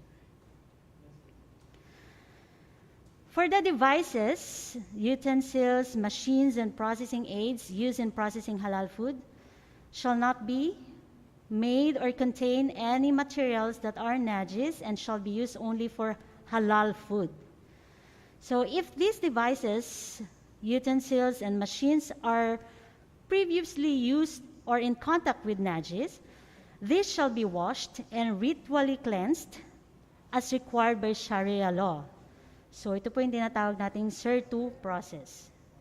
So in the case of converting a processing line containing najis into halal production line, The line shall be washed and ritually cleansed and verified by the competent Islamic authority. Then upon conversion, the line shall be operated for halal food only. So, repetition in converting the line from najis line and back to halal line shall not be permitted. During storage, transportation, display, sale, and servings of halal food, all halal food that are stored, transported, displayed, sold, or served shall be categorized and labeled halal and segregated at every stage so as to prevent them from being mixed or contaminated with things that are non-halal. The products based on najis or severe najis shall be stored in dedicated place. Transportation vehicles such as bonded trucks shall be dedicated and appropriate to the type of the halal food and safety, hygiene, and sanitation condition. For packaging, labeling, and advertising, the packaging material shall be halal in nature and shall fulfill the following requirements. The packaging material shall not be made from any raw materials that are najis. Next, the packaging materials are not prepared, processed, or manufactured using equipment that is contaminated with things that are najis. And the packaging material does not have any toxic effect on the halal food. Also, the packaging design, sign, symbol, logo, name, and picture shall not be misleading and or contravening to the principles of Sharia law. So, and here are the examples. These are all forbidden, but they call it halal, which is contravening to the Sharia principles. Packing process shall be carried out in a clean and hygienic manner and in sound sanitary conditions. Labeling material used in direct contact with the product shall be non-hazardous and halal. And halal food and halal artificial flavors shall not be named or synonymously named after non-halal products such as ham, bacon, beer, rum, and others that might create confusion. And lastly, each container shall be marked legibly and indelibly, or a label shall be attached to the container with the following information: name of the product, the net content expressed in metric systems or SI units, the name and address of the manufacturer, importer, or distributor and trademark. The list of ingredients are also must be there. The code number identifying the date or batch number or manufacture and expiry date, and country of origin. For advertising, it shall not contravene with the principles of Sharia law and shall not display indecent elements which are against Sharia law. So, and that's the end of my presentation. Shukran. Thank you. Thank you so much po, Ma'am Christine, sa napaka-informative na presentation. Again, keep on posting your questions and our speakers will address them later during our Q&A. Salamat po. And now, it is an honor to introduce our third resource speaker in this activity. She is a Senior Science Research Specialist at Product Development Section, Food Processing Division, DOST-ITDI, a Master of Science in Food Science, BS Food Technology at University of the Philippines, Diliman, Quezon City. She is a Certified Halal Lead Auditor at International Halal Integrity Alliance, Kuala Lumpur, Malaysia, and a ServSafe Food Protection Manager at ServSafe National Certification Association. She will discuss about overview of Halal Assurance Management System. Our third speaker, Ma'am Rosella M. Gomez.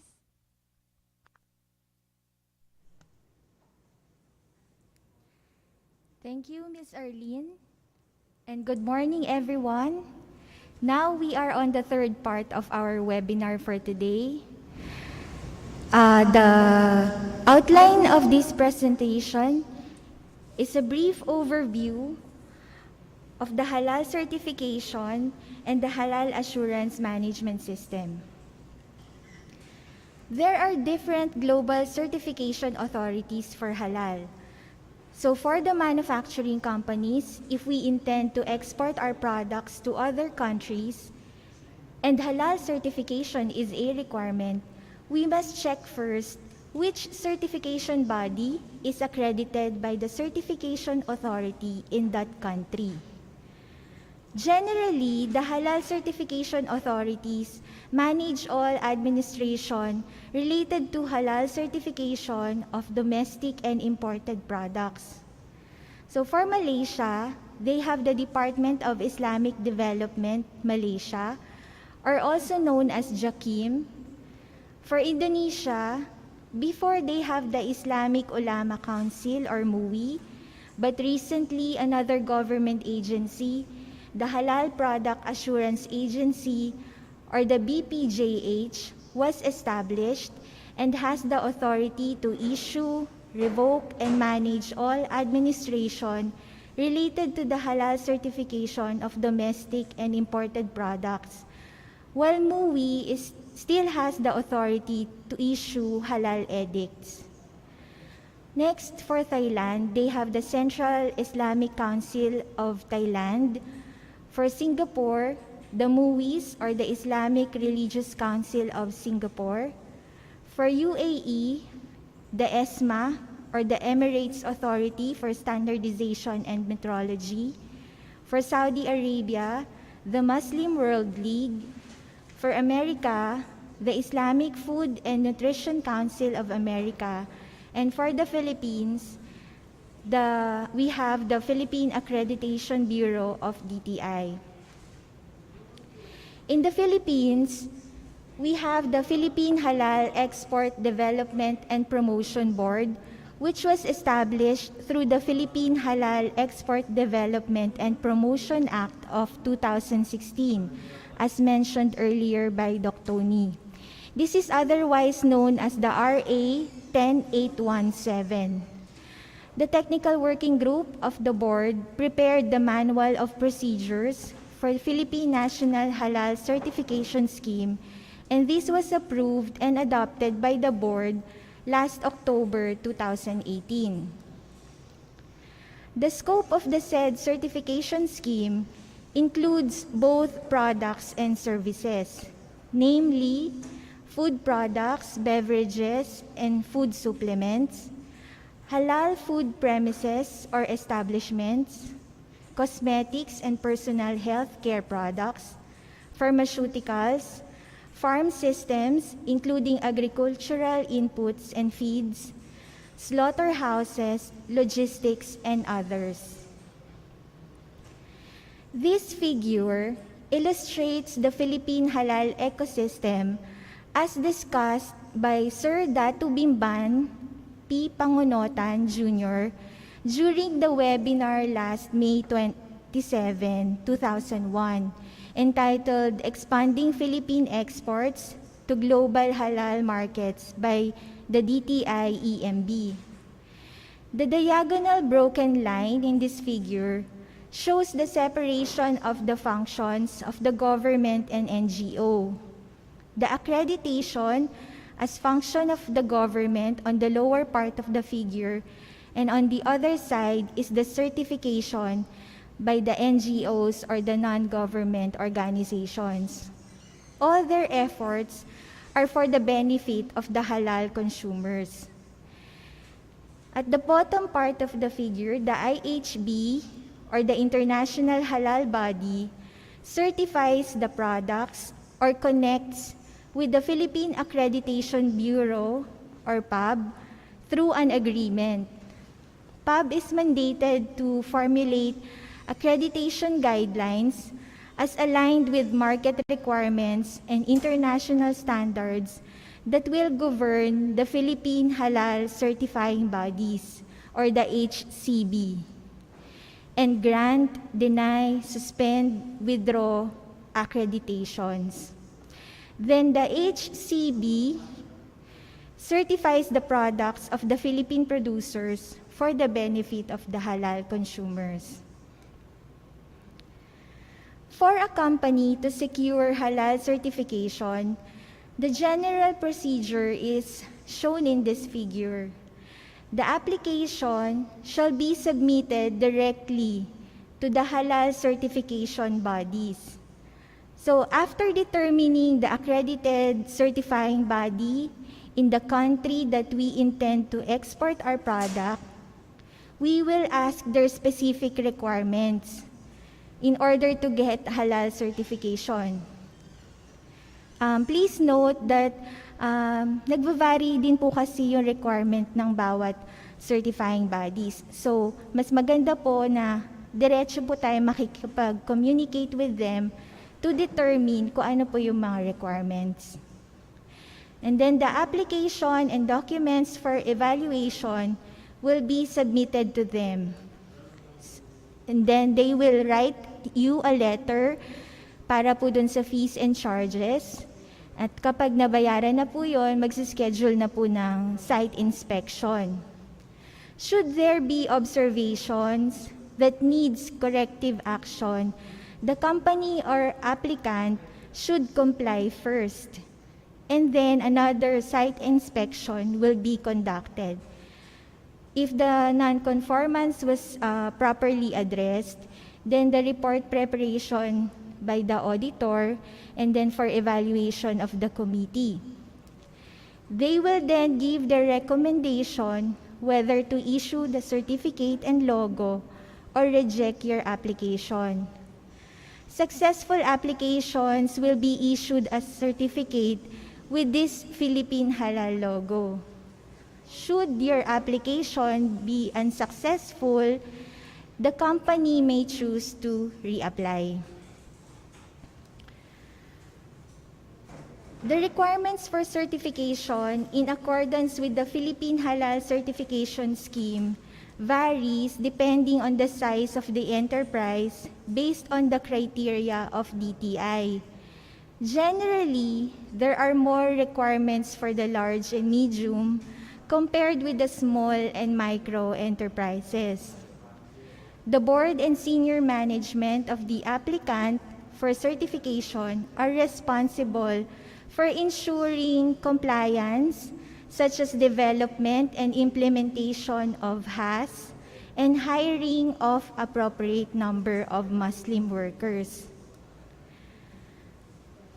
As mentioned, HAS is one of the requirements that must be complied with in order to get halal certification. So what is HAS? HAS is Halal Assurance Management System. Siguro nagtataka ang karamihan, bakit nawala yung M? Kasi po pagkasama yung M, magiging hams na siya, which is associated with pork, which in turn is considered haram. That is why M was dropped and it was just called HAS. So HAS is a systematic system which identifies non-halal contamination and control measures to ensure that halal and safety status of products and services are maintained at all times. HAS is an additional system that can be integrated into other existing control systems such as TQM, HACCP, GMP, among others. In tomorrow's webinar, the Halal HACCP will be discussed in detail.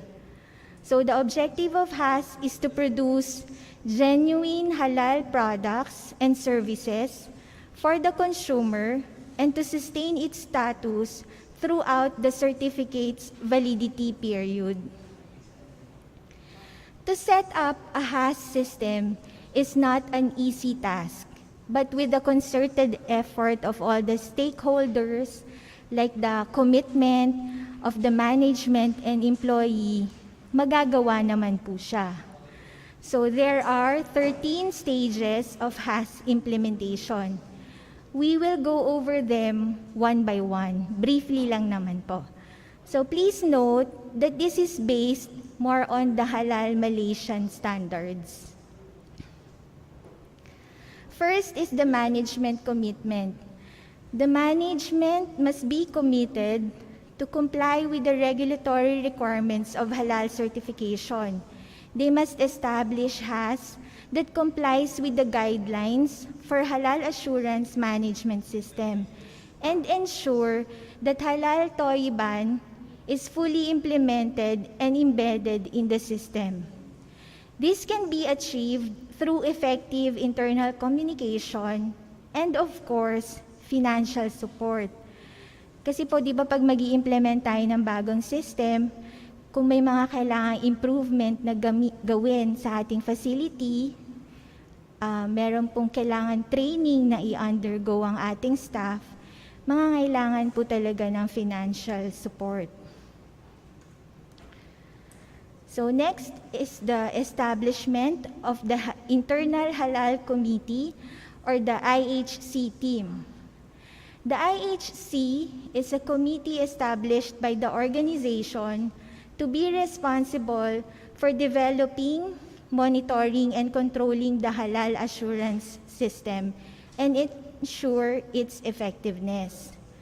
The committee members should be knowledgeable and well-trained in halal and halal certification requirements. This is a generic organizational structure of the Internal Halal Committee. The head of the IHC is the Halal Coordinator. It should be Muslim from the management level. He is responsible for managing halal matters for the company. Siya yung parang halal champion ng company. Next is the Halal Executive. Should also be a Muslim and a holder of Halal Executive Certificate. Should also be trained on the specific product line that the company is manufacturing or service provided. Other members are the supervisors of the production, procurement, and R&D. It is also recommended that the procurement officer should also be a Muslim. So yung mga naka-color green po dito sa figure, sila po yung recommended na should be Muslim. The third stage is the establishment of halal requirements. Yung IHC na binuo ng management, sila naman ngayon, together with the management, ang mag-e-establish ng mga halal requirements. So yung halal requirements should comply with local and international laws, food hygiene regulations, halal standards, customer requirements, and related fatwas. So ang fatwa is a non-binding legal opinion on a point of Islamic law, yung Sharia law, given by a qualified jurist in response to a question posed by a private individual, judge, or government. These are the different governing laws in the Philippines and other regulations that we could use in establishing our halal requirements. So yung Philippine Halal Export Development and Promotion Act of 2016, Food Safety Act of 2013, Intellectual Property Code of the Philippines, Meat Inspection Code, Consumer Act of the Philippines and its IRR, Code of Sanitation of the Philippines, the revised guidelines on CGMP. The different Philippine national standards related to halal is also listed in this slide, and other PNS that may be issued by the standard setting bodies provided by RA 10817, other related laws, and standards of the destination market. Yun po yung mga pwede natin maging basis na ating halal requirements. So next is the establishment of halal policy, objectives, and scope. Halal policy is a formal company statement that defines the compliance to acts and regulations related to their business, the stakeholders' awareness on halal requirements, the company's responsibility towards halal, the continual improvement of halal control system and the scope of the halal control system. In this slide is a sample of halal policy. So let me read. ABC is a company involved in fruit and vegetable processing as core business. ABC produces high quality and halal fruit and vegetable flakes through implementation of halal assurance management system and other quality and food safety assurance systems. All our products are certified halal by yung certifying body po. In order to ensure the integrity of our halal products, we have developed a management system with objective to reduce risk of the products being non-halal or non-compliance to the requirements for certification of halal products.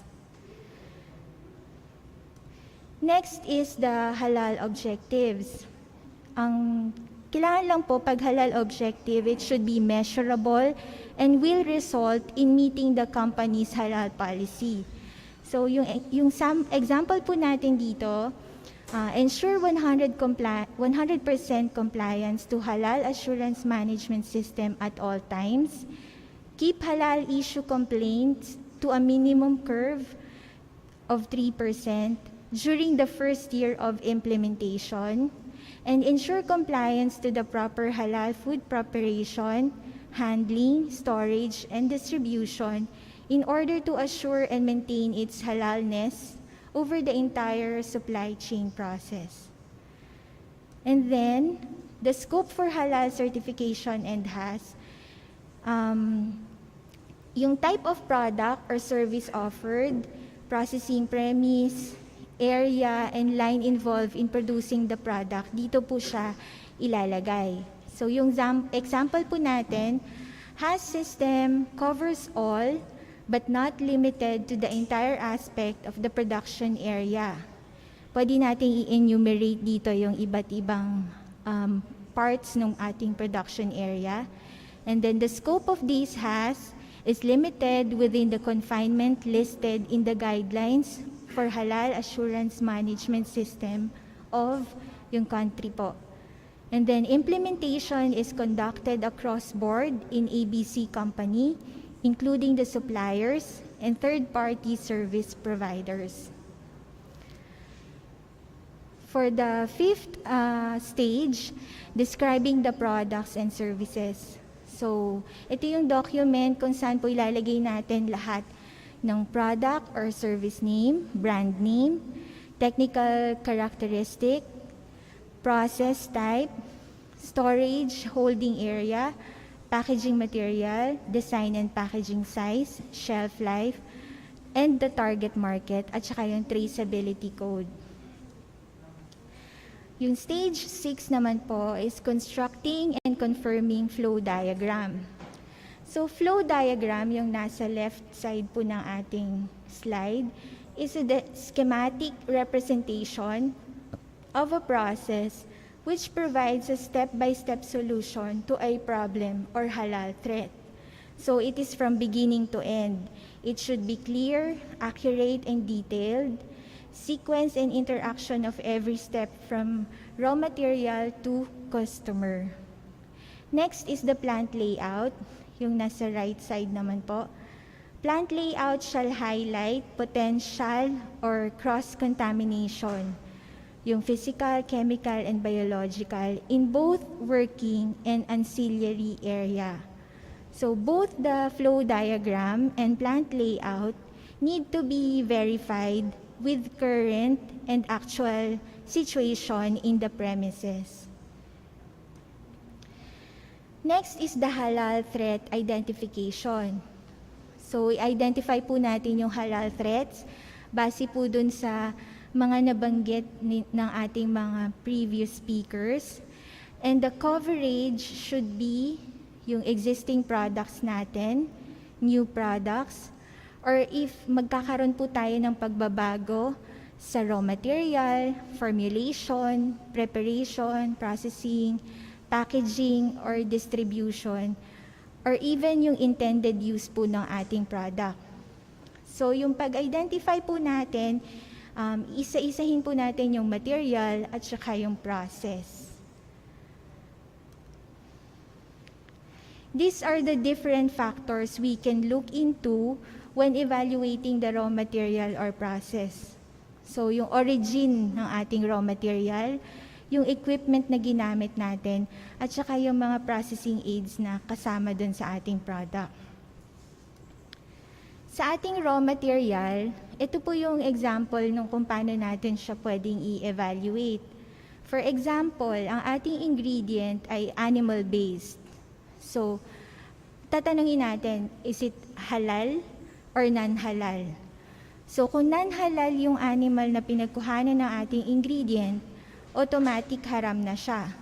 If it is halal, ang next naman na tanong natin, slaughtered ba siya according to Sharia law or not? So, kung slaughtered siya according to Sharia law, meron ba siyang halal certificate? And kung meron man siyang halal certificate, ano yung validity nito? Assuming na valid siya, yung bang nag-issue ng halal certificate ay recognized certifying body or not? Kung recognized certifying body siya, accepted yung ating raw material.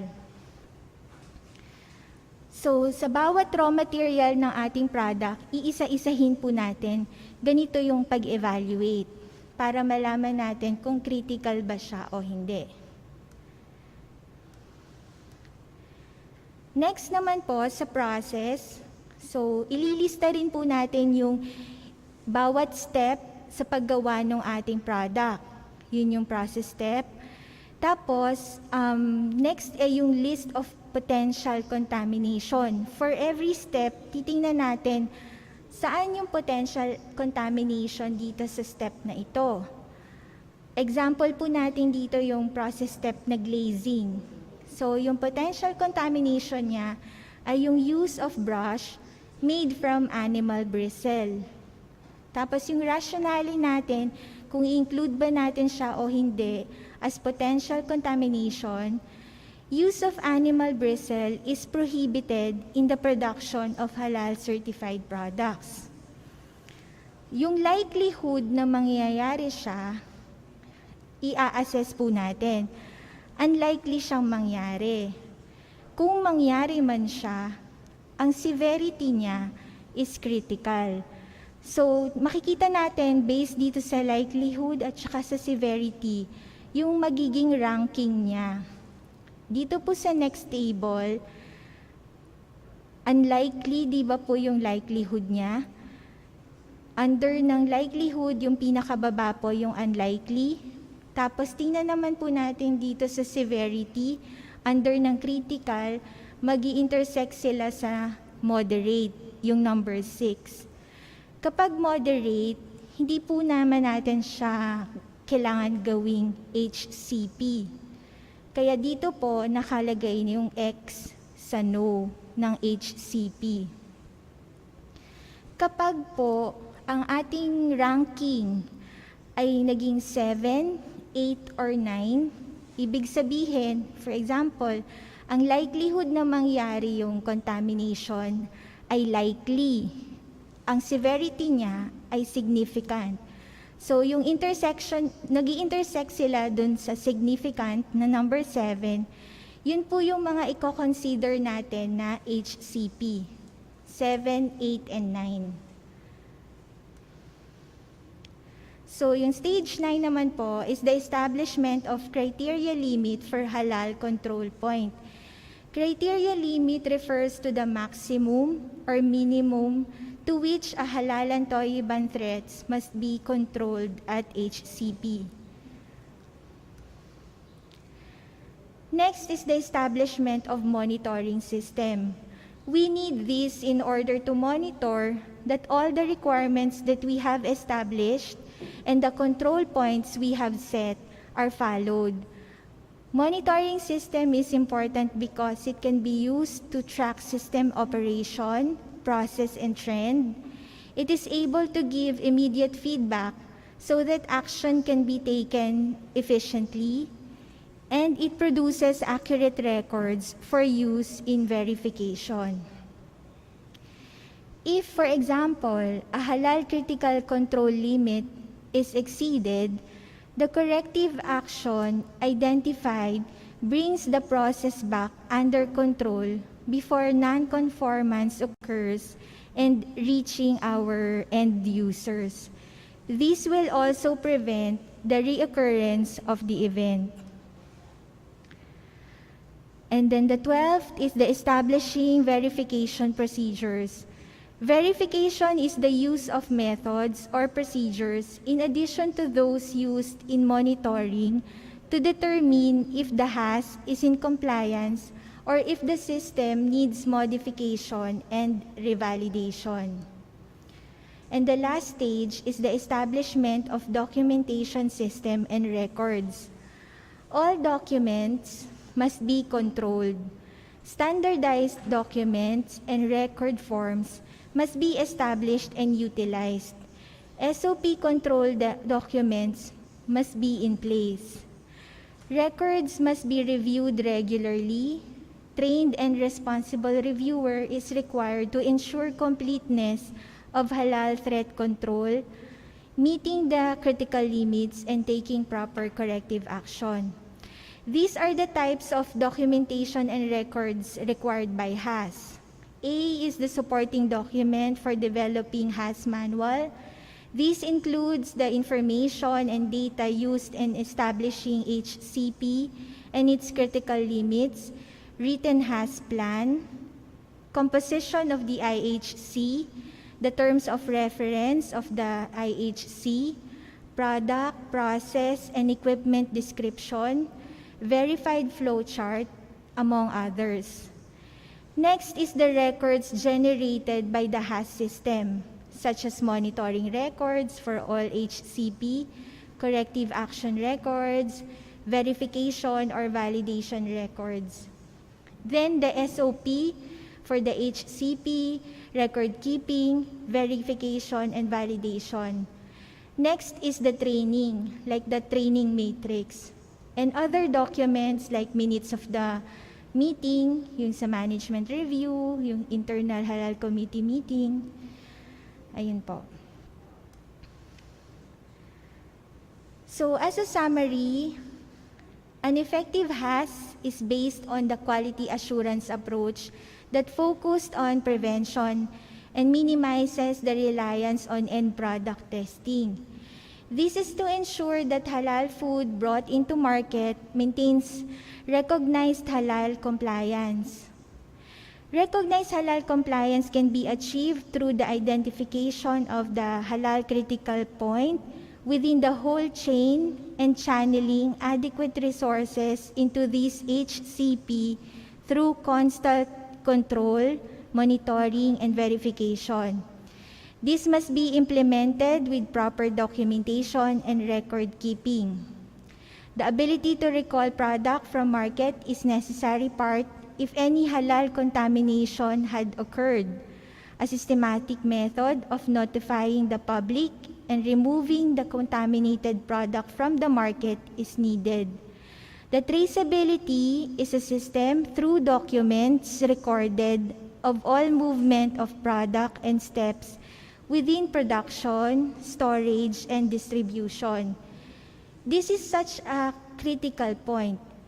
In instance where an issue of contamination arises and a recall is required. So with HAS, the level of products and services reliability and consumer confidence will increase. Knowing that halal is adopted systematically and in accordance with Sharia law, and it is also a free marketing to attract consumers. So, why halal? Because halal is more than a label. It is an assurance of quality, safety, hygiene, and cleanliness to all. Maraming salamat po.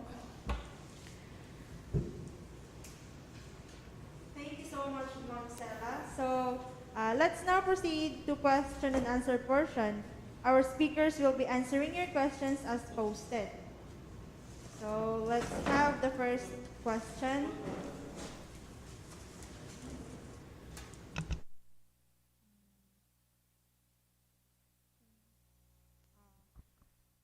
first question is from Jezra Bakar from Facebook.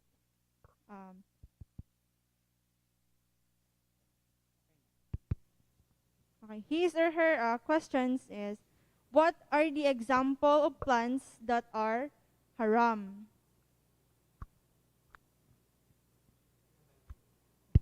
Hello. So in perspective of a food tech, in perspective of a food technology, so any plants that are edible, not that are not intoxicating and hazardous to health, so those are considered as halal. Other than that, yung mga poisonous or yung mga intoxicating nga, kagaya nabanggit ko, those are examples of haram plants. So that's all.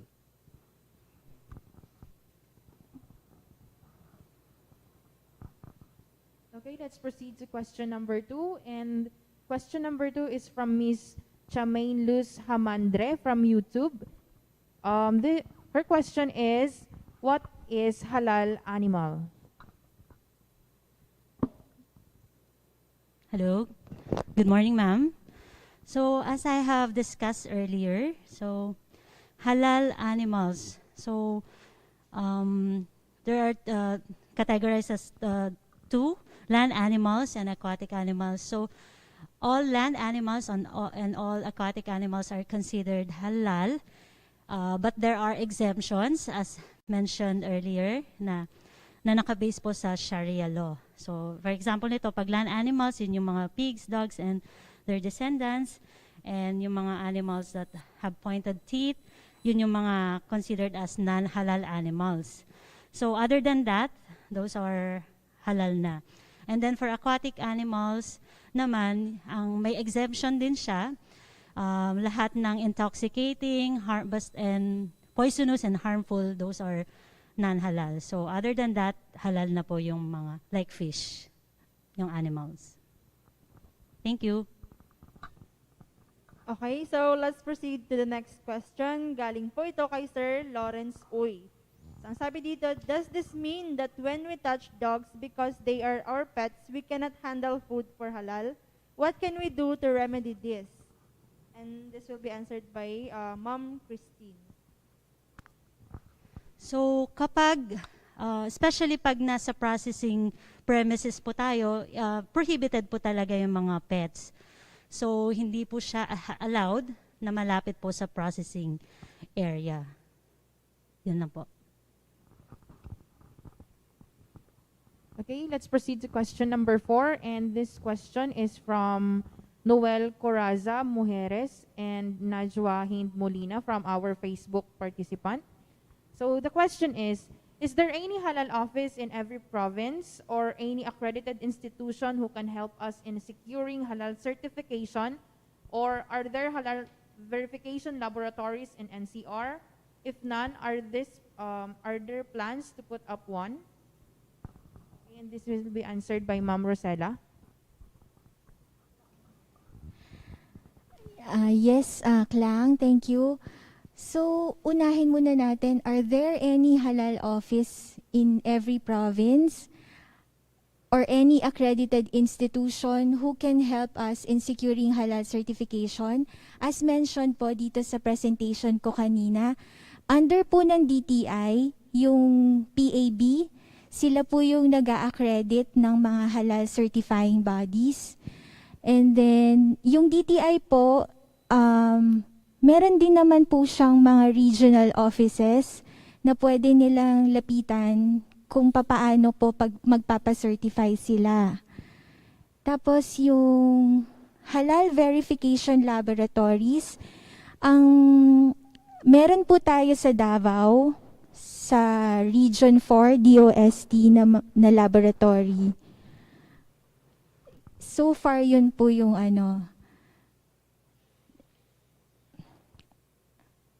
Next po na question, may kadugtong pa po siya.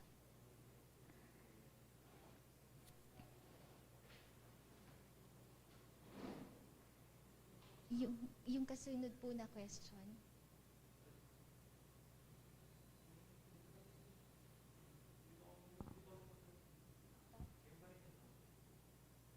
May, so, yun po, yung ano.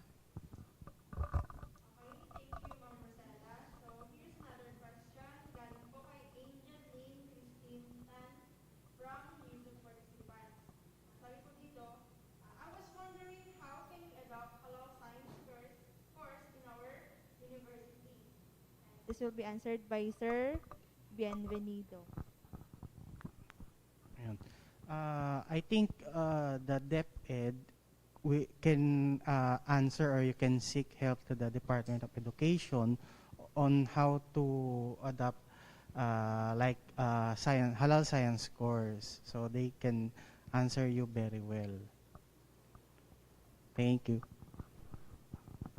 Thank you so much, Sir Bean. Another question from our YouTube participant, and question po ni John Paul Abanes is, any difference sa HDIP or IDCP certification? For example, meron na kaming IDCP pero may customer na gusto ng HDIP, may pinagkaiba po ba yun? How is IDCP different? Both HDIP and IDCP are certification bodies.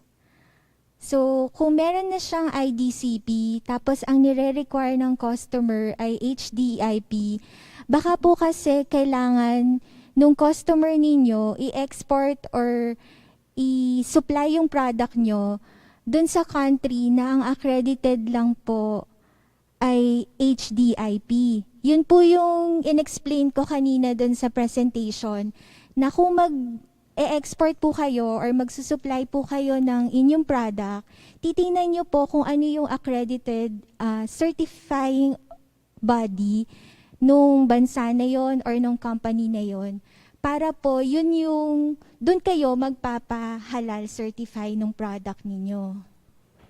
So I hope po na intindihan po yung sagot doon sa question po ninyo.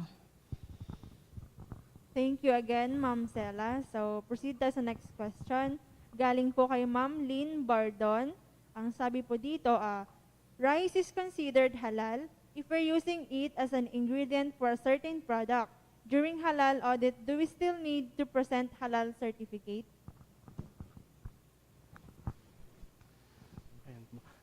Kailangan pa rin pong mag-present ng halal certificate kasi requirement po yan. Kumbaga, isa yan sa hinahanap po pag nag-audit ang isang certifying bodies. Kumbaga, gusto kasi nila malaman kung yung origin ng raw materials nila, such as rice, ano siya, halal siya. So yung kung ang surroundings ba niya, yung tanima ba niya is halal or walang katabing mga piggery, yung mga ganon. So you have to secure pa rin na ng halal certificate. Okay, thank you so much, Sir Bean. So let's proceed to question number 8, and this is from Jomel Adril from our YouTube participant, and it will be answered by Ma'am Christine de la Cruz, and this is the question. Does this imply that non-halal and halal food should not be delivered using the same truck even if they are already packaged and boxed? So, Hello po. It is recommended na and advisable na nakaseparate po yung non-halal and sa halal. Kaya para ma-prevent din po yung contamination. Pero in the event na hindi natin magawa ng paraan na mapaghiwalay ito, dapat po naka-partition siya properly and magkaiba rin yung door if possible para walang contamination. Yun po. Thank you, Ma'am Tin. Next question is nanggaling po kay Sir John Paul Abanes, Ma'am Hazel Garcia, Ma'am Najwa Hind Molina and Ma'am Daisy Rosquita from a YouTube participant. Ang sabi po nila dito, what if no Muslim staff si company? Is it okay na hindi Muslim? What about the production staff? Is it required that they are Muslims too? What if di po Muslim ang head ng halal coordinator? If the auditor is non-Muslim, is it valid? And this will be answered by Ma'am Sela. Thank you, Arlene.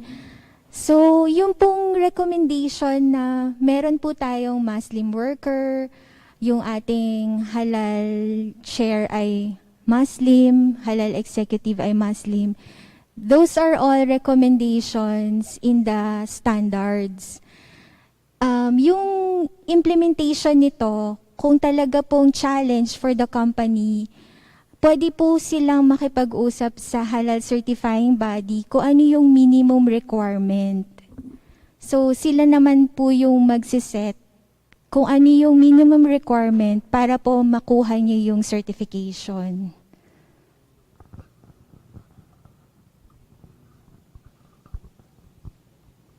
Okay na.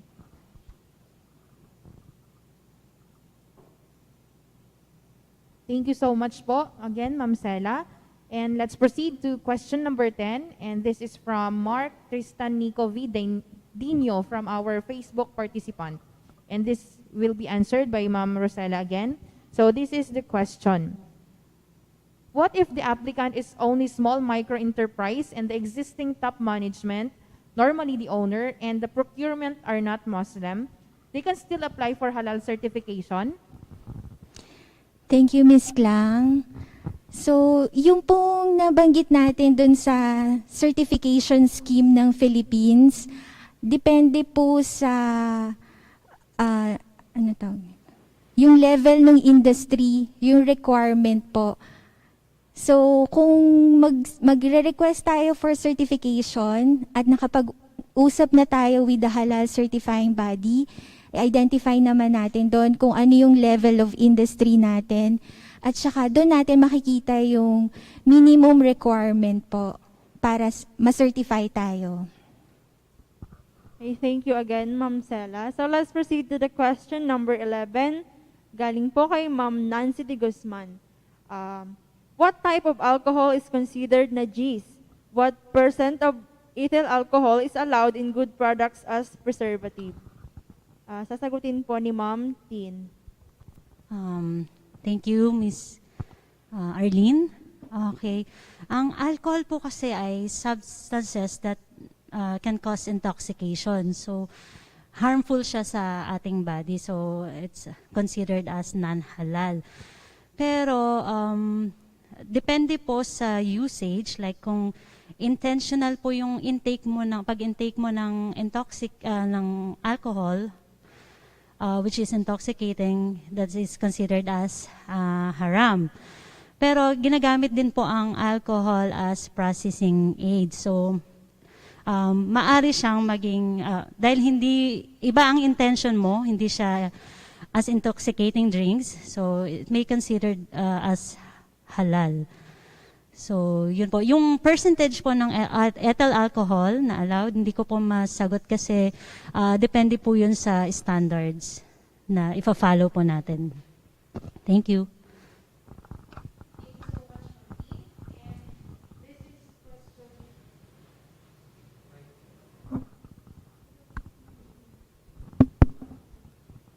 Okay, again, thank you very much, Ma'am Christine. Let's proceed to question number 12.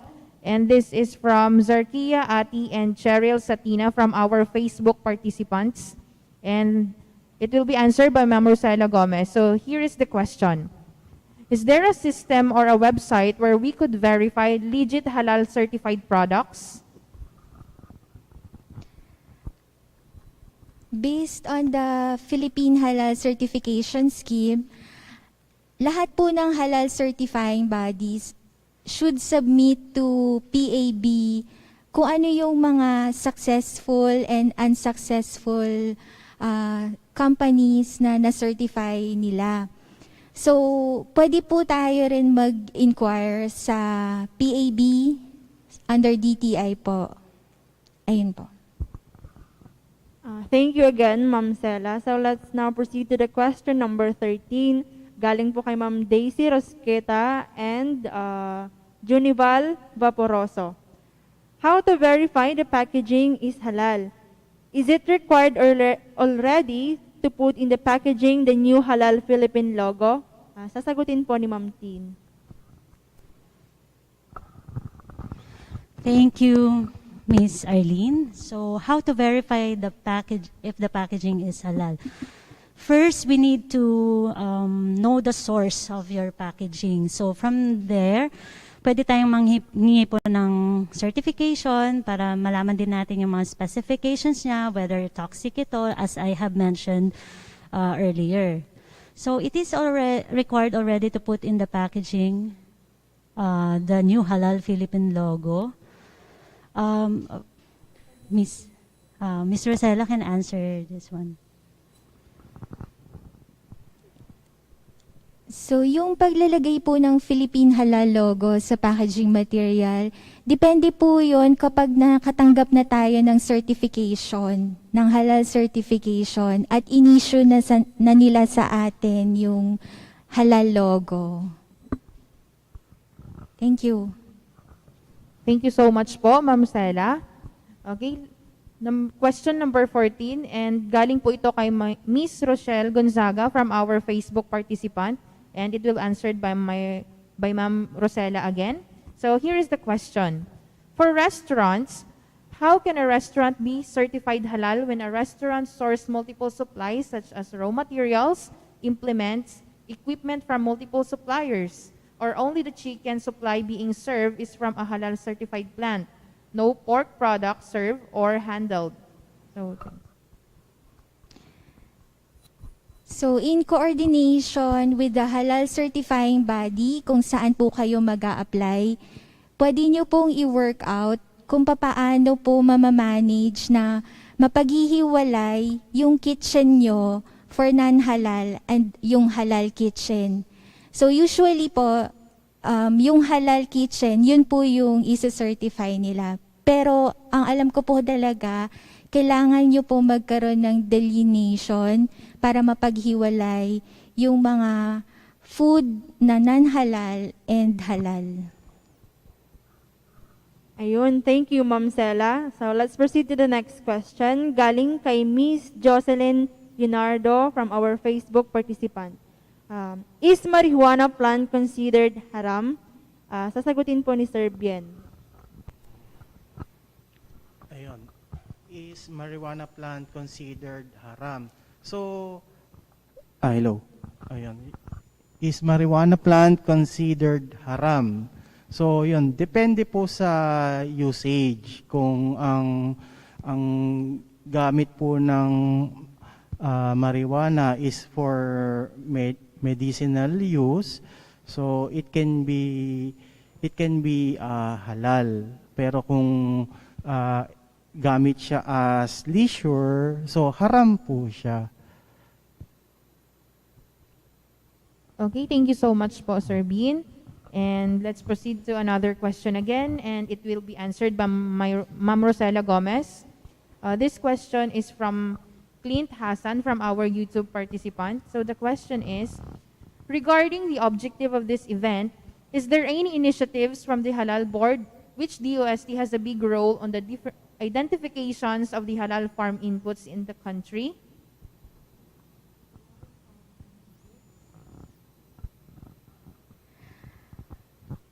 I'm sorry pero I think we will get back on this question. Baka i-email na lang po namin sa inyo.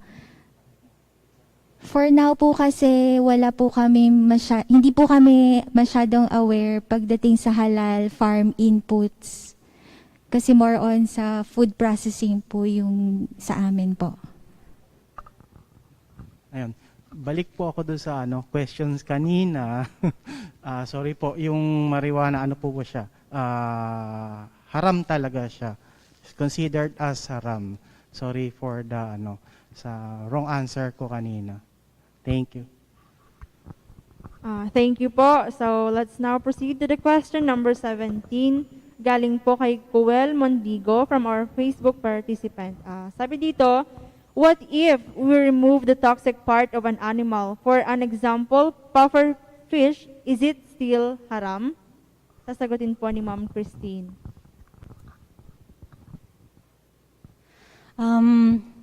Thank you for that, Ms. Arlene. So, as I have mentioned also in my presentation a while ago, yung product becomes halal when the toxin or poison has been eliminated during processing. So, kapag na-process na po siya at na-eliminate na po yung poison dun sa fish, like the puffer fish, it could be halal na po. Thank you so much po, Ma'am Christine. So, next question is from Miss Nancy de Guzman and from Mr. B. Gamboa from our Facebook participant, and it will be answered by Sir Bienvenido Flores. So here is the question. Are there rapid tests that you can recommend and acceptable to halal if contamination occurred?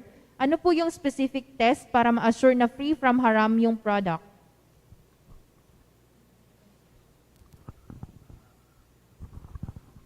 So yung meron pong mga test kits po para kagaya yung pag-determine po ng porcine. So ayan po yung isa sa mga rapid test po ng para malaman kung halal or haram yung isang product. So yun po yung pwede nating gamitin. Ayun, available naman na po sa sa market yung mga test kits. Ayun, thank you, Sir Ben. Now let's proceed to question number 19 galing kay Sir Mark Tristanico V. Dino from our Facebook participant. Can we still handle products in our halal establishment that are not yet halal certified but not classified as haram? Sasagutin po ni Ma'am Sela.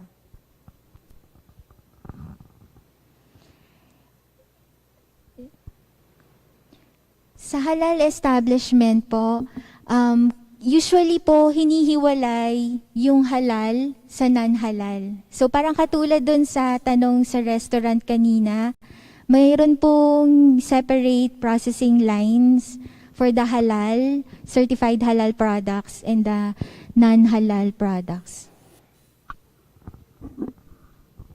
Thank you, Ma'am Rosella.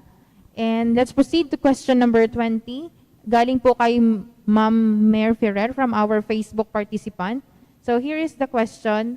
Kung nagfe-ferment ako ng vinegar, pwede ko ba isabay ang winemaking? And this will be answered by Ma'am Christine.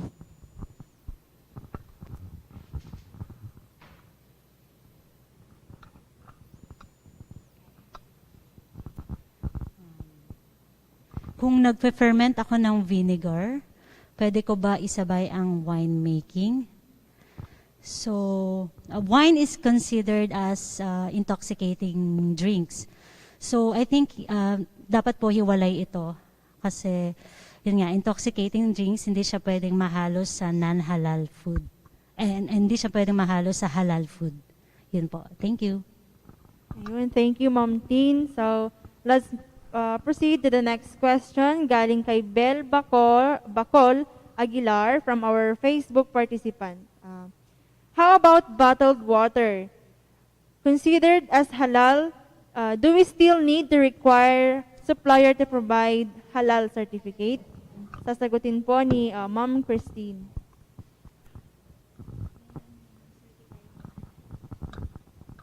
Yeah, gaya po ng na-discuss earlier, so lahat po ng drinks na hindi intoxicating or harmful are halal. So including yung bottled water. Pero may mga certification po na certified na bottled water na considered as halal too. May any additional answer po ba kayo doon? Speakers. Ayun po. Thank you. Thank you po, Ma'am Christine. And let's proceed to question number 22 from Jobern C. Pongyan from our Facebook participant. So, the question is, what if the are already halal certified and there's an accident contamination of any sources of haram, what possible actions could be done?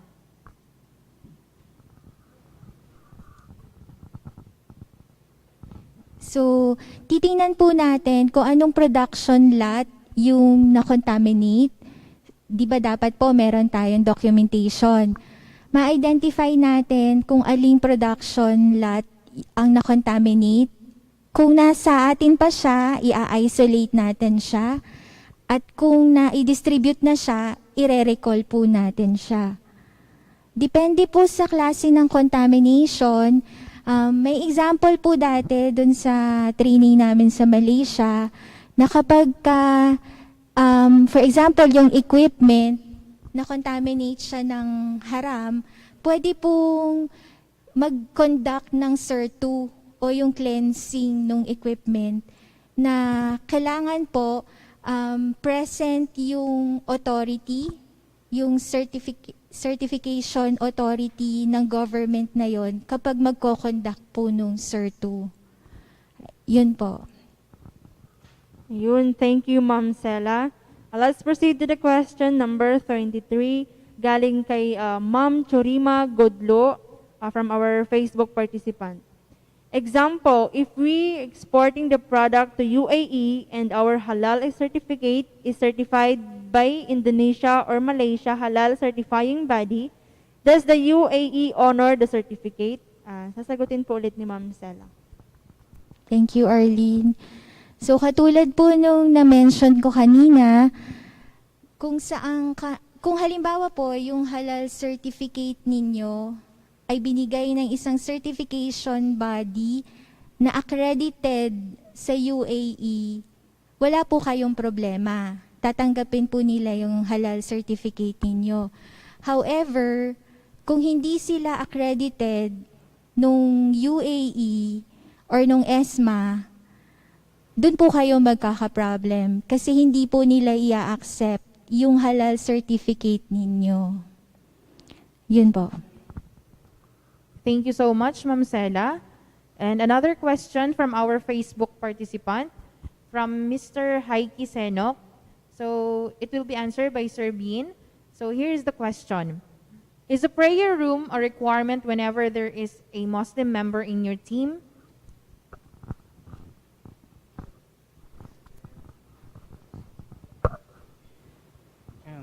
Prayer room, a prayer room requirement whenever there is a Muslim member in your team. So,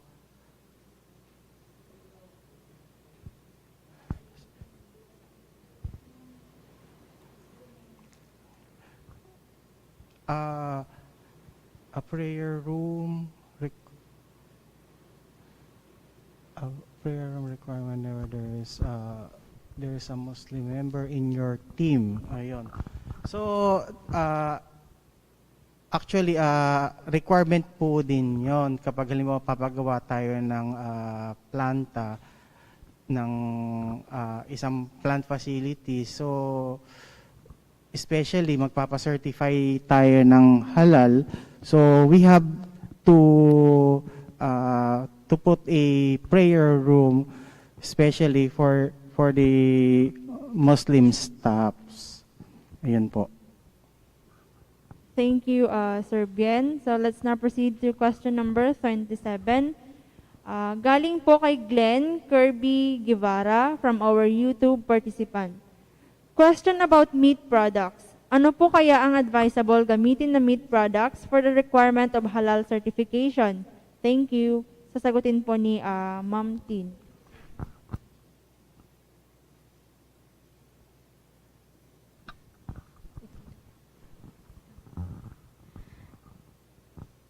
So, like, katulad po ng mga nabanggit kanina, kung halimbawa po yun ay ating magiging raw material, as long as meron siyang halal certificate na maipapakita sa atin, ibig sabihin po nun, slaughtered siya dun sa according to the Sharia law at na-certify siya ng isang halal certifying body, yun po yung pwede natin makuha. kung makakapagbigay po sila sa atin ng halal certificate. Okay, thank you very much po, Ma'am Sela. So another question from our YouTube participant. Question po ni Miss Rachel Joyce Lambon. And here is the question. Does Philippine Halal accept halal declaration or statement from the manufacturer? Wala kasi silang certificate from a halal governing body from cosmetics or home care and use po. And it will be answered by my Rosella Gomez. Thank you, Klang. So, yung pong ating mga certificate, documents, or declaration, lahat po yan ay i-evaluate ng ating halal certifying body. So, sila po yung magde-decide if acceptable or not acceptable po yung ating documents na pinresent sa kanila for evaluation. Okay, thank you ulit, Ma'am Sela. So, let's proceed to the next question. Galing kay Alice Torino and kay Miss Micaela from our Facebook participant. Do cleaning and sanitizing agents need to be halal certified? Are industrial chemicals such as sanitation chemicals need to be halal certified? Sasagutin po ulit ni Ma'am Sela. Opo, lahat po yun kailangan din po ng halal certification. Okay, thank you so much po, Ma'am Sela. Next question is from our Facebook participant. Question po ni Ma'am Sir Heron. So, ito po yung question.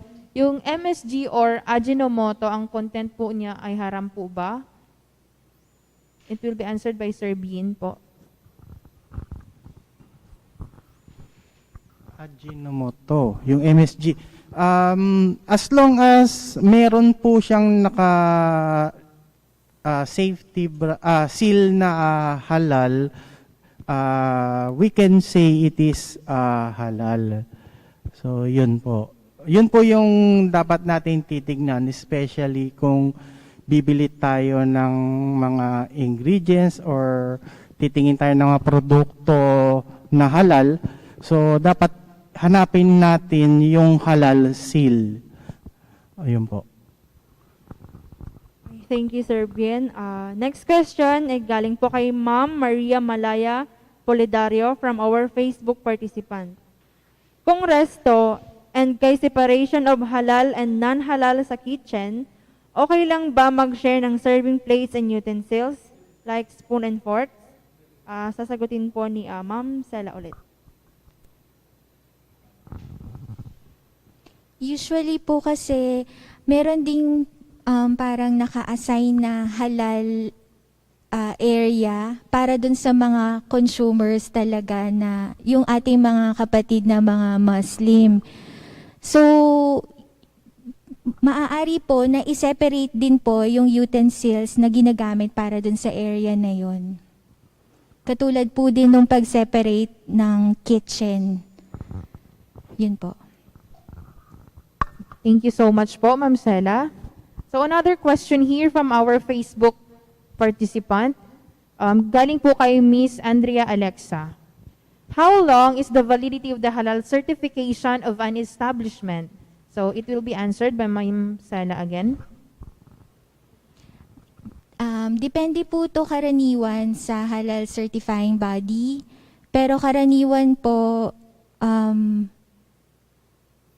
dun po sa Malaysia po 3 years usually po yung validity nila. Tapos, i-renew po siya every year. Ay, ano yun? Wait lang pa.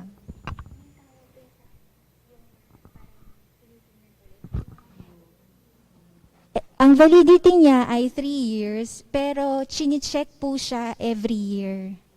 Tapos po, after 3 years, dun po yung recertification. Ganun po siya karaniwan. Pero again, magdidepende po ito sa halal certifying body kung saan po tayo mag-a-apply. Thank you ulit, Ma'am Sela. Let's proceed to question number 33.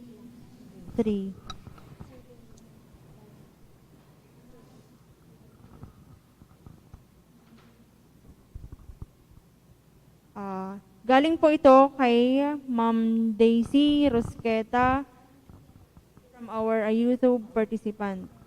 Ang sabi po dito, how to become halal certified auditor and how to be a halal auditor. What agency to go to? Does it require to be a Muslim?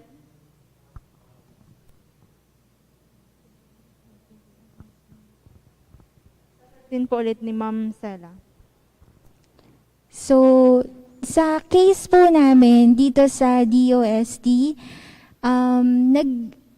coordinate po kami sa isang certified halal training facility company. Yun po yung nire-represent nila Dr. Rafek Saleh and Dr. Jane Tranquilan from Malaysia. Pwede po kayo makipag-coordinate with their company para po matrain sa halal lead auditor. Does it require to be a Muslim? Sa case po namin, hindi po kami Muslim, pero nakapag-undergo po kami ng certification program na yon with Dr. Rafek Saleh and Dr. Jane Tranquilan. Siguro po may limitations kapag hindi kayo Muslim kasi may mga ibang countries talaga na hindi nila tinatanggap yung auditor as kapag hindi Muslim. Pero po, halimbawa sa company ninyo, para po apply niyo lang po yung principles at kayo yung para magiging internal auditor dun sa company ninyo, pwede naman po pa rin kayo mag-undergo nung training na ito. Thank you so much po, Ma'am Sela. So another question here from our Facebook participant. A question po ni Sir Nilo Bantilan. With the rabbit production as a part of a livestock emerging industry in agriculture, are rabbits considered as halal food? To be answered by Ma'am Christine po. Based po dun sa sources of halal, dun sa animal sources, rabbits are not mentioned in the exception. So it is considered as halal. Thank you. Thank you, Ma'am Christine. Let's proceed to the next question. Galing po kay Ma'am Glizel Martinez Tagabe from our Facebook participant. Is there any pest control service provider here in the Philippines which is halal certified na? Or is the chemical used in any pest control talagang hindi halal certified? Sasagutin po ni Ma'am Sela.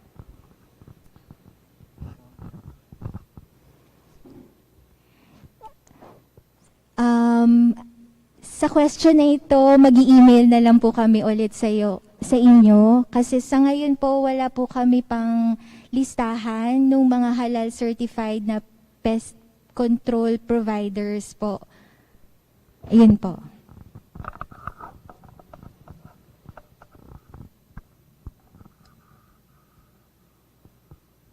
Thank you so much po, Ma'am Sela. Next question from our YouTube participant. The question is, are all certifying bodies here in the Philippines are ESMA accredited? We are halal certified by an ESMA.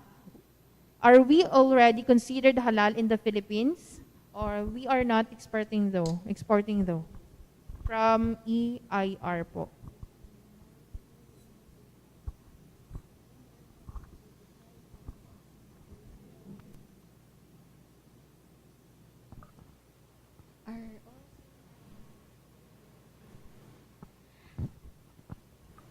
We can check the list of halal certifying bodies of ESMA or the accredited halal certifying bodies of ESMA from their website.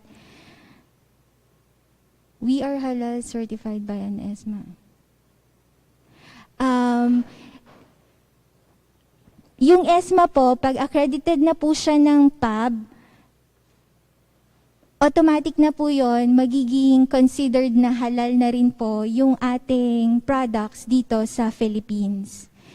Katulad po nung nabanggit ko kanina, yung bawat bansa po kasi meron siyang halal certifying authority.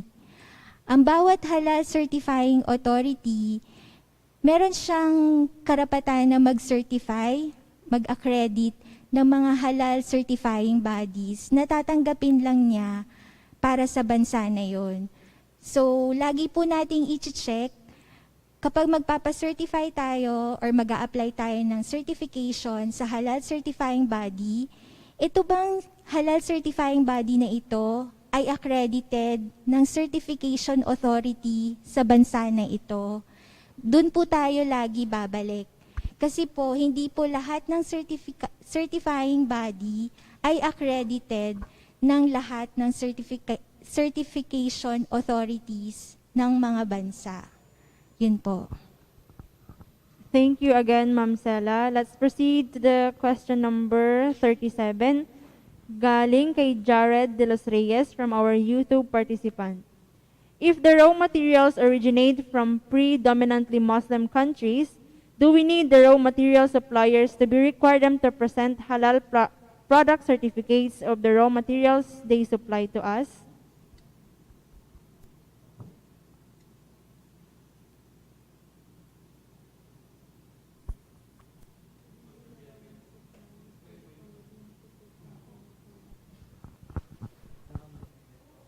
Opo, kailangan pa rin po ng certification even it came from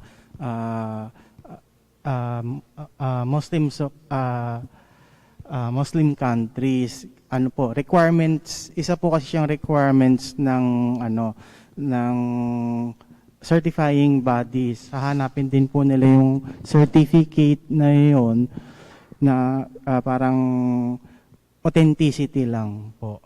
Ayun. Tapos, balikan ko po yung question again, yung regarding doon sa Ajinomoto. Ayun, I think naglagay ata sila ng seal ng halal, but they are not yet certified halal, but they are on the process of to be certified halal. So yun din, kagaya ng nabanggit ko po kanina, ingatan po natin yung kung bibili tayo, lalo na kung titingin tayo sa label, so we have to check pa rin yung background, especially ng companies. Kasi kagaya sa Malaysia, they have a tracker or parang parang app na i-check nila if kung yung product is halal certified or kung yung product na bibili natin ay talagang original yung niya, halal seal. Ayun, kung certified ba talaga siya. So, yun po. Thank you. Okay, thank you so much po, Sir Bean. Another question from our Facebook participant by Ma'am Liz Torino. Ano po yung specific testing parameters to verify the halal in food processing?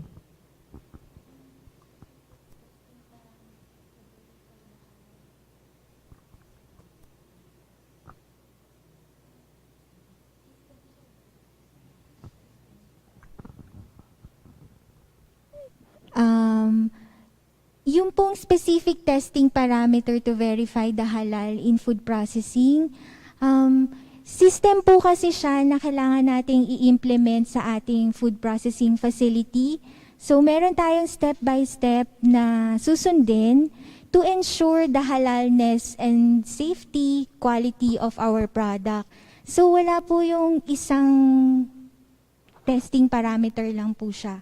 So it is a system implemented na meron po siyang step-by-step na susundin natin to ensure the halalness of our product.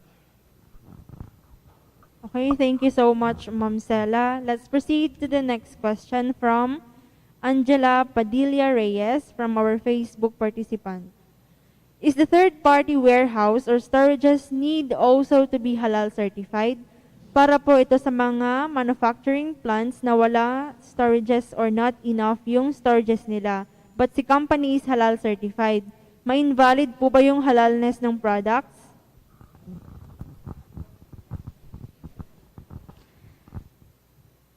since na-identify po dun sa ating HAS system na kailangan po ay HAS din po ay nai-implement ang Halal Assurance Management System hanggang sa storage, hanggang sa distribution.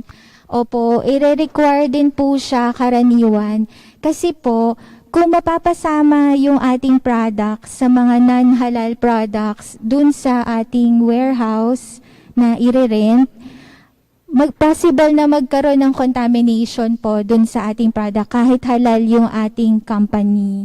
At saka kung tayo po ay mag-request for halal certification, for sure, i-check din po nila yung storage ng ating product. So, ire-require din po nila kayo ng certificate na yung storage kung saan nyo ilalagay yung product ay may certification.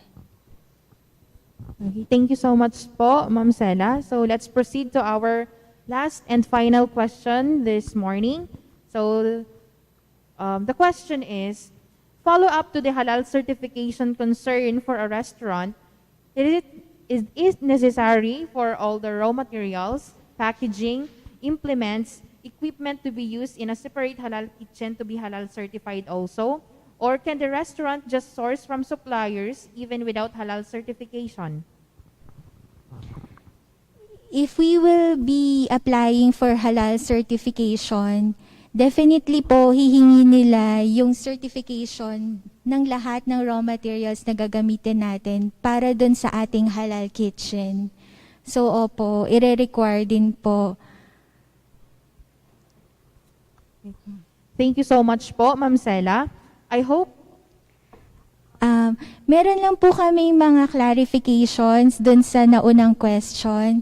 So yung tanong tungkol dun sa validity ng certification, 3 years po siya. Tapos yung term na hindi ko matandaan kung anong tawag, surveillance audit po pala siya.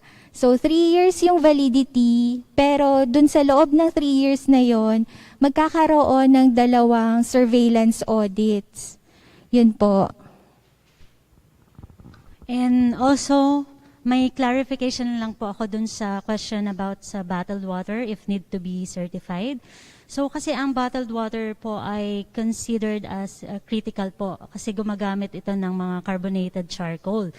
So dapat po halal ang carbonated charcoal and baka kasi po yung mga ashes na galing po posible pong manggaling sa mga animal bones.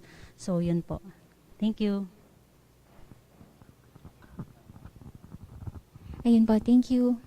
Okay, thank you po, Ma'am Sela and Ma'am Christine, as well as to Sir Bien. I hope all the questions are answered clearly. So we have now reached the end of our activity this morning, and it was truly amazing.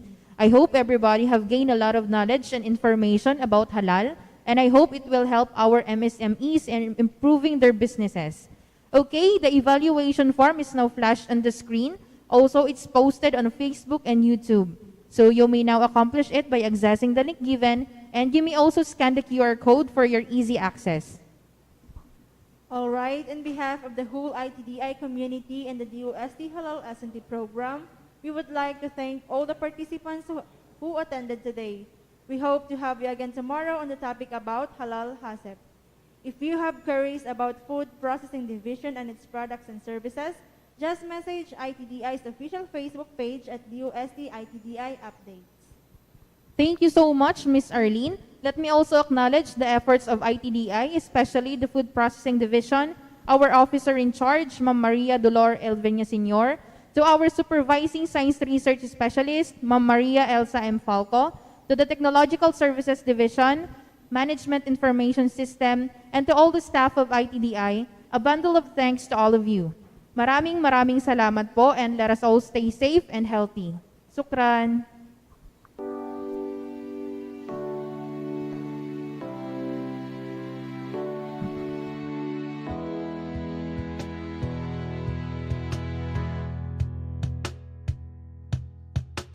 Tumitilaok na ang manok, hudyat na ng pagpasok. Paglilingkod na walang kapalit, sa bayan ng aming hatid. Tara na, kay kaibigan, huwag kang magpaiwan. Gamitin ang dunong bansa'y susulong. Ating abutin ang pangarap ni Juan sa pamamagitan ng agham. Ang kaunlaran ay magkakamtan kung lahat magtutulungan. Tara na, sama-sama itaguyod ang siyensya. Maayos na bukas para sa Pilipinas.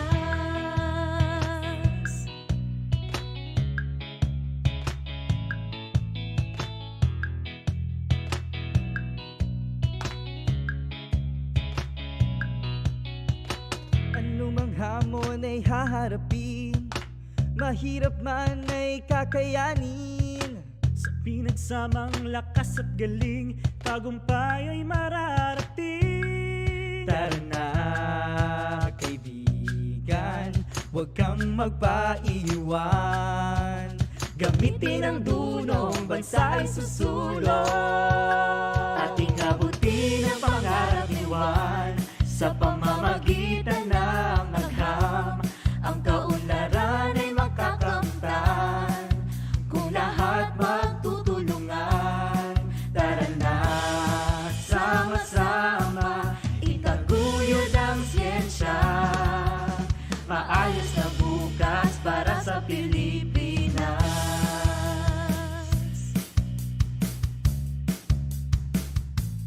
Ating abutin ang pangarap ni Juan sa pamamagitan ng agham. Ang kaunlaran ay makakamtan kung lahat magtutulungan. Tara na, sama-sama itaguyod ang siyensya.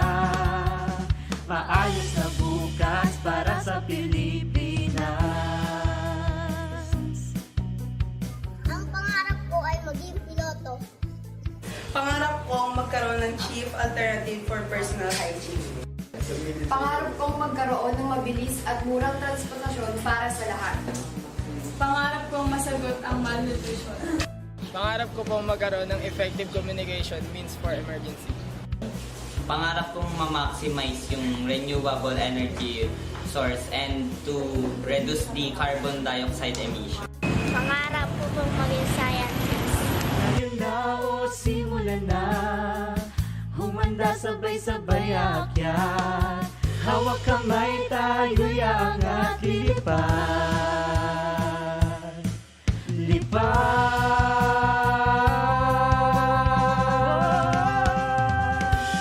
Ating abutin ang pangarap ni Juan sa pamamagitan ng agham. Ang kaunlaran ay makakamtan kung lahat magtutulungan.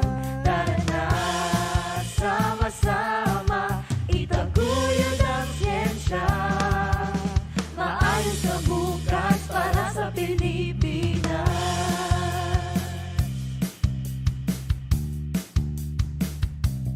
Ating abutin ang pangarap ni Juan sa pamamagitan ng agham.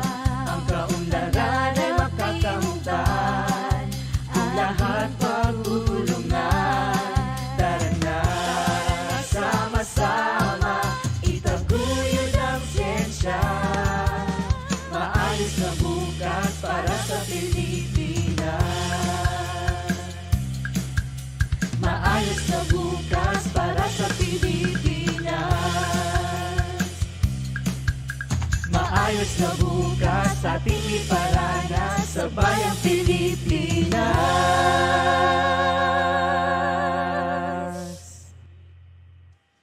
Ating abutin ang pangarap ni Juan